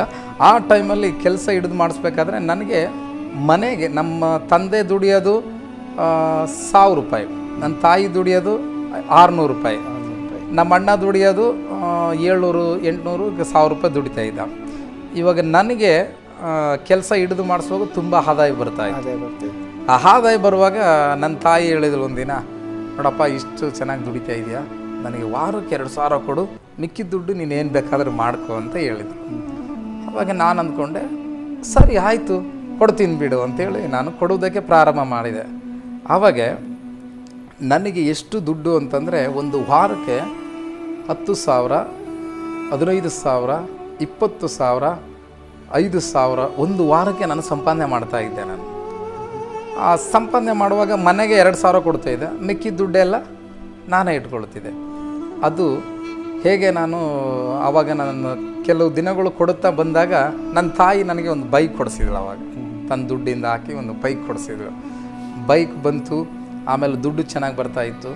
ಆ ದುಡ್ಡೆಲ್ಲ ನಾನು ತುಂಬ ಕುಡಿಯೋದಕ್ಕೆ ಪ್ರಾರಂಭ ಮಾಡಿದೆ. ಫ್ರೆಂಡ್ಗಳು ಎಲ್ಲ ಜಾಸ್ತಿ ಫ್ರೆಂಡ್ಗಳು ಕೂಡ ಇದ್ರ? ಭಾಳಷ್ಟು ಜನ ಫ್ರೆಂಡ್ಸ್ಗಳು ನನಗೆ ಬೆಂಗಳೂರಲ್ಲಿ ಪರಿಚಯ ಆದರು ಆವಾಗ. ಆಗ ಅಲ್ಲಿ ಕುಡಿಯುವ ಅಭ್ಯಾಸ ಎಲ್ಲ ಪ್ರಾರಂಭ ಮಾಡಿಕೊಂಡು? ಹೌದು, ಎಲ್ಲರ ಜೊತೆಯಲ್ಲಿ ನಾನು ಕುಡಿಯೋದಕ್ಕೆ ಪ್ರಾರಂಭ ಮಾಡಿದೆ. ಅವ್ರ ಹತ್ರ ದುಡ್ಡು ಇರ್ತಾ ಇರಲಿಲ್ಲ, ನಾನೇ ಅವ್ರನ್ನ ಕರ್ಕೊಂಡೋಗಿ ಚೆನ್ನಾಗಿ ಕುಡಿಬೇಕು, ಅವ್ರ ಜೊತೆಯಲ್ಲಿ ಚೆನ್ನಾಗಿ ಕುಡಿಬೇಕು. ಆಮೇಲೆ ನೆಕ್ಸ್ಟು ಈ ಹುಡುಗಿಯವರೆಲ್ಲ ಡ್ಯಾನ್ಸ್ ಹೊಡಿತಾ ಇರ್ತಾರೆ, ಈ ಹೌದು ಡ್ಯಾನ್ಸ್ ಬಾರ್. ಅದರಲ್ಲಿ ಒಂದು ಬೀರ್ಗೆ ಹೊರಗಡೆ 50 ರೂಪಾಯಿ ಇದ್ರೆ ಅಲ್ಲಿ 150, 200 ಆ ಥರ ಇರ್ತಿತ್ತು. ಅಂಥ ಅಲ್ಲಿಗೆಲ್ಲ ನಮ್ಮ ಸ್ನೇಹಿತರನ್ನ ನಾನು ಕರ್ಕೊಂಡೋಗಿ ಕುಡಿದು ನಾನು ಹೀಗೆ ಬರೋದಕ್ಕೆ ಪ್ರಾರಂಭ ಮಾಡಿದೆ. ಆಮೇಲೂ ಈ ಪಾಸ್ಟ್ರು ನನಗೆ ಬರೀ ಫೋನ್ ಮೂಲಕ ಮಾತಾಡ್ತಾಯಿದ್ರು. ಆಮೇಲೂ ಈ ನಮ್ಮ ಮಾಮ ಅಂತ ಹೇಳಿದೆ ನೋಡಿ, ಅವರು ಮತ್ತೊಂದು ಟೈಮ್ ಬಂದು ನನಗೆ ಭೇಟಿ ಮಾಡಿದರು. ಭೇಟಿ ಮಾಡಿದಾಗ ಅವ್ರಾಗೆ ಯೇಸ್ವಾಮಿ ಬಗ್ಗೆ ಹೇಳ್ತಾಯಿದ್ರು. ಸರಿ ಒಳ್ಳೇದು ಅಂತ ಹೇಳ್ಬಿಟ್ಟು ಬನ್ನಿ ಹೋಗೋಣ ಬಾರಿಗೆ ಅಂತೇಳಿ ಅವ್ರನ್ನೂ ಕರ್ಕೊಂಡು ಹೋಗ್ತಾಯಿದ್ದೆ. ಅವರು ಇಲ್ಲಪ್ಪ ನಾನು ಕುಡಿಯೋಂಗಿಲ್ಲ, ನೀನು ಬೇಕಾದ್ರೆ ಕುಡ್ಕ, ನಾನು ಬೇಕಾದ್ರೆ ಊಟ ಮಾಡ್ತೀನಿ, ನನಗಾಗಂಗಿಲ್ಲ. ಇಲ್ಲ ನೀವು ಕುಡಿಲೇಬೇಕಂತ ಅವರು ಒಪ್ಪಲಿಲ್ಲ. ನೋಡು ನೀನು ಮಲ್ಲಿಗೆ ಬಾರಂದ್ರೆ ನಾನು ಬರ್ತೀನಿ, ಈ ಥರ ಮಾಡೋಂಗಿತ್ತ ನಾನು ಬರೋಕ್ಕೆ ಹೋಗಲ್ಲ, ನಿನ್ನ ಸಂಬಂಧನೂ ಬೇಡ, ನಿನ್ನ ಜೊತೆ ಮಾತಾಡೋದು ಬೇಡ ಅಂತ ಅವರು ಸ್ಟ್ರಿಕ್ಟಾಗಿ ಹೇಳಿದರು. ಅವಾಗ ನಾನು ಅಂದ್ಕೊಂಡೆ ಸರಿ ಆಯ್ತು ಬೇಡ ಬಿಡಪ್ಪ, ನೀನು ಊಟ ಮಾಡುತ್ತಲ್ಲ ಸರಿ ಊಟ ಮಾಡಂತೇಳಿ ನಾವು ಕೂಡ ಕುಡಿದು ಬರ್ತಿದ್ವಿ. ಅವರು ಸುವಾರ್ತೆ ಹೇಳ್ತಿದ್ರು ಮತ್ತು ಹೋಗ್ತಿದ್ರು. ನಾನು ಅಂದುಕೊಳ್ತಾ ಇದ್ದೆ ಈ ಸೇವಕರು ಬರೋದು ಕಾಣಿಕೆಗೋಸ್ಕರ ಹೊರತಾಗಿ ಬೇರೆ ಏನಕ್ಕೂ ಬರೋಂಗಿಲ್ಲ. ಸರಿ ಆಯಿತು, ಕುಡಿದು ನಿಷೇಧದಲ್ಲಿ ಚೆನ್ನಾಗಿ ಅವ್ರಿಗೆ 1000, 500, 2000 ಗಂಟೆ ಕಾಣಿಕೆ ಕೊಟ್ಟು ಕಳಿಸ್ಬಿಡೋದು, ಅವ್ರು ಹೋಗ್ಬಿಡ್ತಿದ್ರು. ಹೀಗೆ ಮಾಡಿದ ಮೇಲೆ ಆ ಪಾಸ್ಟರ್ಗೆ ನಂಬರ್ ಕೊಟ್ಟಿದ್ರಲ್ಲ ಇವ್ರ ಫ್ರೆಂಡ್ಗೆ, ಅವರು ಮತ್ತೆ ಪುನಃ ಕಾಲ್ ಮಾಡೋಕ್ಕೆ ನನಗೆ ಪ್ರಾರಂಭ ಮಾಡ್ತಾಯಿದ್ರು. ಅಂದರೆ ಇವ್ರು ಹೋಗಿ ಅಲ್ಲಿ ಹೇಳಿದಾಗ ಅವ್ರು ಹೆಚ್ಚು ಕಾಲ್ ಮಾಡ್ತಾಯಿದ್ರು, ಹೀಗೆ ಮಾತಾಡ್ತಾಯಿದ್ರು. ನಾನು ಬೆಂಗಳೂರಿಂದ ಒಂದು 35 ಕಿಲೋಮೀಟ್ರ್ ದೂರದಲ್ಲಿ ಕೆಲಸ ಹಿಡಿದು ಮಾಡಿಸ್ತಾ ಇದ್ದೆ. ಆ ಹೈವೇ ರೋಡು ಓಡಾಡಬೇಕಾಗಿತ್ತು. ಮನೆಗೆ ನನ್ನ ಕೆಲಸಕ್ಕೆ 35 ಕಿಲೋಮೀಟ್ರ್ ದೂರದಲ್ಲಿದ್ದರಿಂದ ನಾನು ಏನು ಮಾಡ್ತಿದ್ದೆ, ಅಲ್ಲಿ ಗಂಟ ಹೋಗೋದು ಬೇಡ, ಇಲ್ಲೇ ಉಳ್ಕೋಣ ಅಂತ ಹೇಳ್ಬಿಟ್ಟು ಆ ಕೆಲಸದವ್ರನ್ನ ಒಂದು 20 ಜನ ಗಂಟ ಕೆಲಸ ಮಾಡ್ತಿದ್ರು. ಅವರು ಮತ್ತು ನಾವು ಅಲ್ಲೇ ಉಳ್ಕೋದಕ್ಕೆ ನಾನು ಪ್ರಾರಂಭ ಮಾಡಿದೆ. ಈ 20 ಜನಕ್ಕೆ ಚೆನ್ನಾಗಿ ಕೆಲಸ ಮಾಡಿಸ್ಬೇಕು. ಸಾಯಂಕಾಲ ಆದರೆ 2 ಕಿಲೋಮೀಟ್ರ್ ನಡ್ಕೊಂಡೋಗಿ ಡಾಬಾಗಳಲ್ಲಿ ಚೆನ್ನಾಗಿ ಕುಡಿಸ್ತಿದ್ದೆ, ಎಲ್ಲರಿಗೆ ಚೆನ್ನಾಗಿ ಕುಡಿಸ್ತಿದ್ದೆ. ಆಮೇಲೂ ಮತ್ತು ಅವ್ರನ್ನ ಅಲ್ಲಿಂದ ಕುಡಿದ ನಿಷೇಧಾಗ ಏನೇನೋ ಮಾತಾಡ್ಕೊಂಬಂದು ಸೇರ್ತಿದ್ವಿ ಮನೆಗೆ. ಸೇರಿದಾಗ ಏನಾಗುತ್ತಂತಂದರೆ ಅಲ್ಲಿ ಬಂದು ಸೇರಿದ ಮೇಲೆ ಕೆಲವೊಂದು ವಿಷಯಗಳೆಲ್ಲ ಮಾತಾಡಿ ಮಲ್ಕೊಳ್ತಿದ್ವಿ ಮತ್ತು ಪುನಃ ಕೆಲಸ ಮಾಡ್ತಿದ್ವಿ. ಈಗ ನಾನು ಈ 5,000, 10,000, 20,000 ನಾನು ಹೇಗೆ ಸಂಪಾದನೆ ಮಾಡ್ತೀನಿ ಅಂದರೆ, ಹಾಗೆ ನನ್ನ ಕೆಲಸದವ್ರು ಇರೋದು 15 ಜನ, 20 ಜನ 10 ಜನ ಇರ್ತಿದ್ರು. ಒಂದೊಂದು ಟೈಮಲ್ಲಿ ಏರ್ಪೀರ ಆಗ್ತಾ ಇರ್ತದೆ ವಾರ ಬಂದಾಗ. ಹೀಗೆ ಮಾಡಬೇಕಾದ್ರೆ ನಾನು ಏನು ಮಾಡ್ತೀನಿ ಅಂದರೆ, ಆ ಕೆಲಸದ ಕೊಟ್ಟಂಥ ಮಾಲೀಕ ಇಲ್ಲಿ ಬರ್ತಾ ಇರಲಿಲ್ಲ, ಅದನ್ನು ಬರ್ತಾ ಇರಲಿಲ್ಲ. ಅಂದರೆ ವಾರಕ್ಕೊಂದ್ಸಲ ಪೇಮೆಂಟ್ ಕೊಡೋಕೆ ಮಾತ್ರ ಬರ್ತಿದ್ದ. ಅದನ್ನು ದೊಡ್ಡ ಶ್ರೀಮಂತನಾಗಿರೋದ್ರಿಂದ ಜಾಸ್ತಿ ಈ ಕೆಲಸ ಸಣ್ಣ ಹುಡುಗ ಮಾಡ್ತಾನೆ ಬಿಡು ಅಂತ ಹೇಳ್ತಿದ್ದ. ಆವಾಗ ನಾವೇನು ಮಾಡ್ತಿದ್ವಿ, ಮರಳು ಇರ್ತಿತ್ತು ಅಲ್ಲಿ, ಒಂದು ಲೋಡು ಮರಳು ಸುಮಾರು 2 ವಾರದ ಗಂಟ 3 ವಾರ ಗಂಟ ಕೆಲಸಕ್ಕೆ ಆಗ್ತಿತ್ತು. ಆದರೆ ಸರ್ ಒಂದೇ ವಾರದಲ್ಲಿ ಮರಳು ಖಾಲಿಗೆ ಹೋಗಿದೆ ಸರ್ ಅಂತ ಹೇಳ್ತಿದ್ವಿ. ಅವರು ಹೌದಾ ಖಾಲಿ ಆಯ್ತಾ, ಸರಿ ಒಂದು ಕೆಲಸ ಮಾಡು, ಈಗ 15,000 ತಗೋ, ಹೋಗಿ ಒಂದು ಲೋಡ್ ಮರಳು ತೊಗೊಂಬ ಅಂತ ಹೇಳ್ತಿದ್ರು. ನಾವಾಗ ಮರಳು ತೊಗೊಂಬರ್ತಾ ಇರಲಿಲ್ಲ, ಆ ದುಡ್ಡು ನಾವೇ ಇಟ್ಕೊಳ್ತಿದ್ವಿ, ಯಾಕಂದ್ರೆ ಮರಳು ಇರ್ತಿತ್ತಲ್ವ ಅಲ್ಲಿ. ಮತ್ತು ನೆಕ್ಸ್ಟ್ ವಾರದಲ್ಲಿ ಸರ್ ಸಿಮೆಂಟ್ ಖಾಲಿಯಾಗೋಯ್ತು. ಹೌದಾ ಖಾಲಿಯಾಗೋಯ್ತಾ, ಸರಿಯಪ್ಪ ಆಯ್ತು, ಇನ್ನೊಂದು ಇಷ್ಟು ಸಿಮೆಂಟ್ ತಗೊಂಬ. ಅದರ ಸಿಮೆಂಟು ಇರ್ತಿತ್ತು ಇನ್ನು, ಸರ್ ಆ ದುಡ್ಡೆಲ್ಲ ನಾವೇ ಇಟ್ಕೊಳ್ತಿದ್ವಿ. ಹೀಗೆ ವಾರಕ್ಕೊಂದು ಟೈಮ್ ಹೀಗೆ ಸುಳ್ಳಾಡ್ತಾ ದುಡ್ಡು ಸಂಪಾದನೆ ಮಾಡ್ತಿದ್ದೆ. ಚೆನ್ನಾಗಿ ಕುಡಿದು ಅದನ್ನು ಹಾಳು ಮಾಡ್ತಾಯಿದ್ದೆ. ಹಾಳು ಮಾಡೋಂಥ ಸಮಯದಲ್ಲಿ ಒಂದು ದಿನ ತಾಯಿಯವರು ಕೆಲಸ ಮಾಡ್ತಾಯಿದ್ರಲ್ಲ, ಹೌದು, ತಾಯಿ ತಂದೆ. ಆವತ್ತು ನನ್ನ ತಂದೆ ನಮ್ಮ ಬ್ರದರ್ ಒಬ್ರು ಇದ್ದಾರೆ, ನಮ್ಮ ಸಂಬಂಧಿಕರ ಮನೆಗೆ ಹೋಗಿದ್ರು ರಜಾ ಮಾಡಿಬಿಟ್ಟು ನಮ್ಮ ಸಂಬಂಧಿಕರ ಮನೆಗೆ ಹೋದಾಗ ನನ್ನ ತಾಯಿ ಕೆಲಸ ಮಾಡ್ತಾಯಿದ್ಳು. ನಮ್ಮ ಅಣ್ಣ ದೊಡ್ಡಣ್ಣ ಕೂಡ ಕೆಲಸ ಮಾಡ್ತಾಯಿದ್ದ. ಈ ನಮ್ಮ ತಂಗಿ ತಮ್ಮ ಬಂದ್ಬಿಟ್ಟು ಸ್ಕೂಲಿಗೆ, ಗೋರ್ಮೆಂಟ್ ಸ್ಕೂಲಿಗೆ ನಾವು ಹಾಕಿದ್ವಿ. ಆವಾಗ ನಾನು ಏನಿದ್ರೆ ಮನೆಗೆ ಹೋಗ್ಬೇಕಂದ್ರೆ ವಾರಕ್ಕೊಂದು ಟೈಮ್ ಹೋಗ್ತಾಯಿದ್ದೆ, ರಜಾ ದಿನ ಸಂಡೇ ದಿನ ವಾರಕ್ಕೊಂದು ಟೈಮ್ ಹೋಗ್ತಾಯಿದ್ದೆ. ಹೋಗ್ತಾ ಬರುತ್ತಾ ಅವ್ರಿಗೆ ದುಡ್ಡು ಕೊಟ್ಟು ಬಂದು ಈ ಕಡೆ ಆಗ್ತಾಯಿದ್ದೆ ನಾನು. ಇದೆಲ್ಲ ಮಾಡೋದು ತಂದೆ ತಾಯಿಗಳಿಗೆ ಗೊತ್ತಾಗ್ತಿರ್ಲಿಲ್ಲ. ಆಮೇಲೆ ಅದು ಎಲ್ಲಿ ಗಂಟ ಬಂತು ಇದೆಲ್ಲ ಕುಡಿಯೋದು ಮಾಡೋದು ಅಂತಂದರೆ, ಅಲ್ಲಿ ಕೆಲಸದಲ್ಲಿ ದುಡ್ಡು ಸಿಗದೆ ಹೋದಾಗ ನನ್ನ ತಂದೆ ತಾಯಿ ಮತ್ತು ನಾನು ದುಡಿದಿದ್ದೆಲ್ಲ 2,000 ಕೊಟ್ಟಿದ್ದೆಲ್ಲ ಕೂಡಿಕ್ಕಿರ್ತಿದ್ರಲ್ಲ, ಆ ದುಡ್ಡು ಕಳ್ತನ ಮಾಡಿಕೊಂಡು ಕುಡಿಯೋದಕ್ಕೆ ಪ್ರಾರಂಭ ಅಷ್ಟು ನಿಮ್ಮ ಕೈಯಲ್ಲಿ ಹಣ ಎಲ್ಲ ಖಾಲಿಯಾದ ಮೇಲೆ ಹೌದು ಮನೆ ಇದ್ದ ಕೊಟ್ಟ ಹಣವನ್ನು ಅಲ್ಲಿಂದ ತೆಗೆದುಕೊಂಡು ಬಂದು ಅದು ಕೂಡ ಕೇಳದೆ ಕಳ್ಳತನ ಮಾಡಿಕೊಂಡು ಬಂದು ನೀವು ಕುಡಿಯುವುದಕ್ಕಾಗಿ. ಹೌದು, ಕುಡಿಯುವುದಕ್ಕಾಗಿ ಮಾಡ್ತಿದ್ವಿ. ಆಮೇಲೂ ಈ ಕಳ್ಳತನ ಮಾಡೋದಕ್ಕೆ ತುಂಬ ಕಷ್ಟ ಆದಾಗ ನನ್ನ ತಂದೆ ತಾಯಿಗೆ ಹೇಳ್ತಿದ್ದೆ, ಅಪ್ಪ ಅಮ್ಮ ಈ ದುಡ್ಡೆಲ್ಲ ನಮ್ಗೆ ಎಷ್ಟಾಗಿದ್ದೇವೆ ಲೆಕ್ಕ ಹಾಕೋಣ ಅಂತ ಹೇಳ್ತಿದ್ದೀವಿ. ಎಲ್ಲರೂ ಕುಂದಿರ್ತಿದ್ದೀವಿ, ಎಲ್ಲ ಅಣ್ಣ ಅವರೆಲ್ಲ ಕುಂದಿರ್ತಿದ್ದೀವಿ. ಅವಾಗ ಲೆಕ್ಕ ಹಾಕ್ಬೇಕಾದ್ರೆ ನಮ್ಮ ತಂದೆಗೆ ಅಪ್ಪ ಯಾರೋ ಬಂದರೂ ನೋಡು ಅಂತ ಹೇಳ್ತಿದ್ದೆ. ಅವಾಗ ಎಲ್ಲರೂ ಹಾಕೊಂಡು ನೋಡಿದಾಗ 2,000 ನನ್ನ ಈ ಕಡೆ ಕೆಳಗಡೆ ಇಟ್ಕೊಂಡ್ಬಿಡ್ತಿದ್ದೆ. ಅವ್ರಿಗೆಲ್ಲ ಕೊಟ್ಟು ಆ ಮಿಕ್ಕಿದ ದುಡ್ಡೆಲ್ಲ ಕೊಡ್ತಿದ್ವಿ. ಆಮೇಲೆ ಅದು 2,000 ತೊಗೊಂಡು ಹೀಗೆ ನಾನು ಕುಡಿದು ನಾನು ಹಾಳು ಮಾಡೋದಕ್ಕೆ ಪ್ರಾರಂಭ ಮಾಡಿದಾಗ ಅಲ್ಲಿ ಗಂಟ ಬಂದ ಮೇಲೆ ತಂದೆಗೆ ಒಂದು ಸ್ವಲ್ಪ ಅದು ವಿಷಯ ಗುರ್ತಾಯಿತು. ಅವರು ನನಗೆ ಬೈದರು, ಆದರೂ ನಾನು ಸರು ಹೋಗಲಿಲ್ಲ. ತಾಯಿಗೂ ಗುರ್ತಾಯಿತು, ಅವರು ಕೂಡ ಬೈದರು, ನಾನು ಸರು ಹೋಗಲೇ ಇಲ್ಲ. ಆಮೇಲೂ ಈ ಕಡೆಯಿಂದ ನಮ್ಮ ಪಾಸ್ಟ್ರು ಇದ್ದಾರಲ್ವ, ನಮ್ಮ ಮಾಮವರು, ವಾರಕ್ಕೆ 1 ಟೈಮು, 2 ವಾರಕ್ಕೆ 1 ಟೈಮು, ತಿಂಗಳಿಗೆ 1 ಟೈಮು ಅವ್ರದ್ದೊಂದು ಟೀಮ್ ಇತ್ತು. ಆ ಟೀಮಿಂದ ಒಬ್ಬೊಬ್ಬರು ನನಗೆ ಇರುವಂಥ ಸ್ಥಳದಲ್ಲಿ ಬರ್ತಾಯಿದ್ರು ದೇವ್ರ ವಾಕ್ಯ ಹೇಳೋದಕ್ಕೆ. ನಾನು ಚೆನ್ನಾಗಿ ಕುಡಿದು ಇರೋರಿಗೆಲ್ಲ ಚೆನ್ನಾಗಿ ಕುಡಿಸಿ ಆತನಿಗೆ ಇವಾಗ ದೇವ್ರ ವಾಕ್ಯ ಹೇಳಪ್ಪ ನೀನಂತ ಹೇಳಿ ನಾನು ಕೇಳೋಕ್ಕೆ ಮಾಡ್ತಿದ್ವಿ. ಅವರು ಕುಡಿದ್ರೂ ಕೂಡ ನಮಗೆ ದೇವ್ರ ವಾಕ್ಯ ಹೇಳ್ತಾಯಿದ್ರು. ಆಮೇಲೂ ನಮ್ಮೂರಲ್ಲಿರುವಂಥ ಕೆಲವು ಮೆಥಡಿಸ್ಟ್ ಕ್ರೈಸ್ತರು ಕೂಡ ಬರೋಕ್ಕೆ ನನ್ನ ಹತ್ರ ಪ್ರಾರಂಭ ಮಾಡಿದರು. ಈ ಥರ ಕುಡಿಸ್ತಾವನೆ, ಈ ಥರ ತಿನ್ನಿಸ್ತಾವನೆ, ಅವ್ನು ತುಂಬ ಖರ್ಚು ಮಾಡ್ತಾನಂತ ಕೇಳಿದಾಗ ಅವ್ರಿಗೂ ನಾನು ಹಾಗೆ ಮಾಡೋದಕ್ಕೆ ಪ್ರಾರಂಭ ಮಾಡಿದೆ. ಆಮೇಲೂ ಪಾಸ್ಟ್ರುಗಳು ಕೂಡ ಬಂದರು, ನಮ್ಮೂರ ಕಡೆ ಇರೋಂಥ ಕೆಲವು ಪಾಸ್ಟ್ರುಗಳು. ಅವರಿಗೂ ನಾನು ಹಾಗೆ ಕುಡಿಸೋದು, ಅವರೆಲ್ಲ ಎಲ್ಲ ಆಲ್ರೋಡು ಹಾಗೆ ಮಾಡ್ತಾರೆ ನಮ್ಮೂರ ಕಡೆ ಇರೋಂಥ ಪಾಸ್ಟ್ರುಗಳು. ಅಂದರೆ ಇವರು ಸಾಂಪ್ರದಾಯಿಕ, ಹೌದೌದು, ಅವ್ರು ಹಾಗೆ ಮಾಡ್ತಾರೆ. ಆ ಟೈಮಲ್ಲಿ ನಾನು ಅವ್ರಿಗೆ ಹಾಗೆ ಮಾಡಿದೆ. ನೆಕ್ಸ್ಟು ಆಮೇಲೂ ನಮ್ಮೂರಲ್ಲಿರುವಂಥ ಕೆಲವು ಗೌಡ್ರುಗಳು, ಅವ್ರ ಮನೆಯಲ್ಲೇ ನಾನು ದುಡಿದಿದ್ದೆ. ಅವ್ರು ನನ್ನ ಹತ್ರ ಬರೋದಕ್ಕೆ ಪ್ರಾರಂಭ ಮಾಡಿದರು. ಅವ್ರಿಗೆ ಕೂಡ ನಾನು ನಮ್ಮೂರು ಗೌಡ್ರೆಲ್ಲ ಬಂದಿದ್ದಾರೆ ಅಂತೇಳಿ ಅವ್ರಿಗಿನ್ನ ಚೆನ್ನಾಗಿ ಕುಡಿಸಿ ಅವ್ರಿಗೆ ಏನೆಲ್ಲ ಬೇಕು ಅದೆಲ್ಲ ಮಾಡಿಸಿ ಒಂದೊಂದು ವಾರದ ಗಂಟ 4 ದಿನ 3 ದಿನ ಗಂಟ ನನ್ನ ಹತ್ರ ಇರ್ತಿದ್ರು. ಅವರು ಹಾಗೆ ಸುಮಾರು ಜನಕ್ಕೆ ನಾನು ಹೀಗೆ ಮಾಡೋದಕ್ಕೆ ಪ್ರಾರಂಭ ಮಾಡಿದ ಮೇಲೆ ಪಾಸ್ಟರ್ಗಳು ಈಗೆಲ್ಲ ಅವ್ರಿಗೆ ಏನು ಪಾಸ್ಟರ್ ಆಸೆ ಅಂದರೆ ಸುಮಾರು 15 ಜನ 20 ಜನ ಎಲ್ಲ ಇದ್ದಾರಲ್ಲ ಅಂತ ಸುವಾರ್ತೆ ಹೇಳಕ್ಕೆ ಬರ್ತಾಯಿದ್ರು. ಆದರೆ ನಾವು ಯಾರು ಸುವಾರ್ತೆ ಕೇಳ್ತಾ ಇರಲಿಲ್ಲ, ದೇವ್ರ ಬಗ್ಗೆ ಕೇರ್ಲೆಸ್ಸೇ ಮಾಡ್ತಾಯಿದ್ದೀವಿ. ಇದೆಲ್ಲ ಮಾಡುವಾಗ ಒಂದು ದಿನ ಬೆಳಗ್ಗೆ 10 ಗಂಟೆ ಆಗಿತ್ತೇನು, ನಾವು ಕೆಲಸ ಮಾಡ್ತಿದ್ದೀವಿ. ಎಲ್ಲರೂ ಕೆಲಸ ಮಾಡಬೇಕಾದ್ರೆ ನನಗೆ ಫೋನ್ ಬರುತ್ತೆ. ಆ ಫೋನು ನಿಜವಾಗಲೂ ಚಿಕ್ಕ ವಯಸ್ಸಲ್ಲಿ 10 ಉಂಟು. ಚಿಕ್ಕ ವಯಸ್ಸಲ್ಲಿ ಏನಕ್ಕೆ ಹತ್ತಿದ್ದೀನಿ ಅಂದರೆ, ಕುರಿಗಳು ಕಾಯುವಂಥ ಸಮಯದಲ್ಲಿ ಮಳೆ ಬರುತ್ತಿತ್ತು. ಆ ಮಳೆ ಬಂದಾಗ ಆ ಮಾರ್ಗದಲ್ಲಿ ಕುರಿಗಳು ಓಡ್ಕೊಂಡು ಹೋಗ್ಬೇಕಾದ್ರೆ ಕುರಿಗಳು ಕೊಚ್ಕೊಂಡು ಹೋಗ್ತಿದ್ವು, ಅಂಥ ಮಳೆ ಬರ್ತಿತ್ತು. ಆ ಕುರಿಗಳು ಒಂದು ಡೇಟಿಗೆ ಇನ್ನೊಂದು ಹೋಗ್ತಿತ್ತು, ಇನ್ನೊಂದು ಡೇಟಿಗೆ ಇನ್ನೊಂದು ಓಡೋಗ್ತಿತ್ತು. ಅವಾಗ ಏನು ಮಾಡೋದಂತ ನನಗೆ ದಿಕ್ಕು ತೋರಿಸಿದ ಅಳ್ತಿದೆ ಆ ಟೈಮಲ್ಲಿ. ಅವಾಗ ಹತ್ತದು ಉಂಟು, ಊಟ ಸಿಗಲಾರ್ದಾಗ ಅವಾಗ ಹತ್ತದು ಉಂಟು. ಆಮೇಲೆ ಕೆಲವೊಂದು ಟೈಮಲ್ಲಿ ಗೌಡ್ರ ಮನೆಗಳಲ್ಲಿ ಆದಂಥ ಕಷ್ಟ ನೋಡಿ ಹತ್ತದು ಉಂಟು. ಹೌದು, ಹೀಗೆ ಆಯಿತು. ಆದರೆ ನನಗೆ ಫೋನ್ ಬಂತು ಬೆಳಗ್ಗೆ 10 ಗಂಟೆಗೆ. ಅದು ನಿಜವಾಗಲೂ ನಂದು ಹೇಗಿತ್ತಂದರೆ, ಅವಾಗ ದುಡ್ಡಿನಲ್ಲಿ ಕಡಿಮೆ ಇರಲಿಲ್ಲ. ನನ್ನ ತಂದೆ ತಾಯಿಗಳು ಅಣ್ಣ ತಮ್ಮರು ಕಡಿಮೆ ಇರ್ಬೋದು, ಆದರೆ ನಾನು ಕಡಿಮೆ ಇರಲಿಲ್ಲ. ದುಡ್ಡಿನಲ್ಲಿ ಚೆನ್ನಾಗಿ ಸಂಪಾದನೆ ಮಾಡೋಕ್ಕತ್ತಿದೆ. ಆಮೇಲೆ ಸ್ವಲ್ಪ ತಿಳುವಳಿಕೆ ಬಂತು.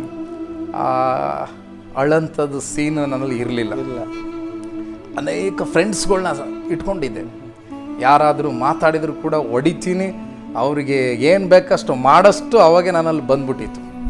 ಹೀಗಿರುವಂಥ ಸಮಯದಲ್ಲಿ ಒಂದು ಕಾಲು ನನಗೆ ಬಂತು ಬೆಳಗ್ಗೆ, ಅರ್ಜೆಂಟಾಗಿ ನಿಮ್ಮ ಮನೆಗೆ ಬಂದುಬಿಡು ಅಂತ ಕೇಳಿದೆ. ಏನು ವಿಷಯ, ಏನಾಯಿತು ಅಂತ ಕೇಳಿದೆ. ಈ ಒಂದು ಕ್ಷಣ ನಿಲ್ಬೇಡ, ಓಡಿ ಬಂದುಬಿಡು ಅಂತ ಹೇಳಿದರು. ನಾನು ಕೇಳಿದೆ ಏನು ಉದ್ದೇಶ, ಏನು ಪ್ರಾಬ್ಲಮ್ ಆಯಿತು ಅಂತ ಕೇಳಿದಾಗ ಅವರು ಆನ್ಸರ್ ಮಾಡಿದರು, ಏನಿಲ್ಲ, ನಿಮ್ಮಮ್ಮ ಕೆಲಸ ಮಾಡಬೇಕಾದ್ರೆ ಒಂದು ಮಣ್ಣು ಕುಸ್ತು ಬಿದ್ದುಬಿಟ್ಟಿದೆ ಅಂತ ಹೇಳಿ ಫೋನ್ ಬಂದ್ಬಿಟ್ರು. ನಾನು ಫೋನ್ ಬಂದಾಗ ನನಗೆ ದಿಕ್ಕೆ ತೋಚಲಿಲ್ಲ. ನನಗೆ ತುಂಬ ದುಃಖ ಆಯಿತು. ಅಳುತ್ತಾ ನಾನು ಗಾಡಿ ಓಡಿಸ್ಕೊಂಡು ತುಂಬ ಅಳುತ್ತಾ ಸ್ಪೀಡಾಗಿ ಹೋದೆ. ನಾನು ಹೋಗುವಂಥ ಸ್ಪೀಡಿಗೆ ಆ ಸಮಯದಲ್ಲಿ ಏನು ದೋಚಿತೋ ಗೊತ್ತಿಲ್ಲ, ಬಟ್ ತುಂಬ ಅಳುತ್ತಾ ತುಂಬ ಸ್ಪೀಡಾಗಿ ಹೋದೆ. ಏನಾದರೂ ನನ್ನ ತಾಯಿ ಹೋಗಿ ಏನು ಕೇಳಬೇಕಂದ್ರೆ, ಅಮ್ಮ ಆ ಮಣ್ಣು ನಿನ್ನ ಮೇಲೆ ಬಿದ್ದಾಗ ನಿನಗೆ ಹೆಂಗಾಗಿದೆ, ನಿನಗೆ ಪ್ರಾಣ ಸಂಕಟ ಹೆಂಗಾಗಿದೆ ಅಂತ ಆ ಒಂದು ವಿಷಯ ಕೇಳೋಣ. ನಮ್ಮ ತಾಯಿಗೆ ಏನಾಗಿರ್ಬಾರ್ದಪ್ಪ ಅಂತೇಳಿ ದುಃಖಪಟ್ಟು ತುಂಬ ಅಳುತ್ತವಾದೆ. ಒಂದು ಸಿಗ್ನಲಲ್ಲಿ ನಿಂತ್ಕೊಂಡೆ. ಒಬ್ಬರು ನಾನು ಅಳೋದು ನೋಡಿ ಏನಾಯಿತು, ಯಾಕೆ ಅಳ್ತಾ ಇದೆ ಅಂತಂದರು. ಅದನ್ನು ನಾನು ಹೇಳಲಿಲ್ಲ. ಅವಾಗ ತುಂಬ ಸ್ಪೀಡ್ ಆಗೋದೆ. ಆಗಸ್ಟ್ಗೆ ತುಂಬ ಪೊಲೀಸ್ ವ್ಯಾನ್ಗಳು ತುಂಬ ಬಂದು ನಿಂತ್ಕೊಂಡಿತ್ತು.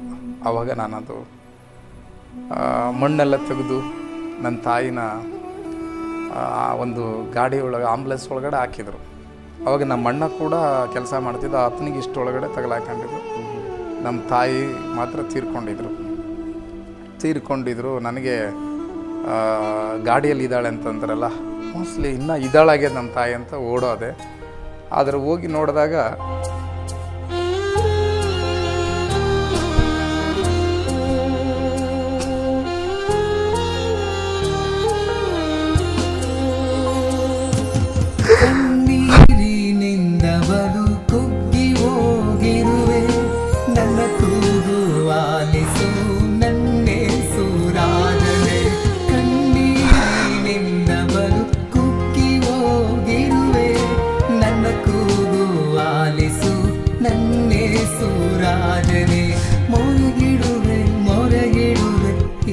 ಹೋಗಿ ನೋಡಿದಾಗ ನನ್ನ ತಾಯಿ ತೀರ್ಕೊಂಡಿದ್ಳು.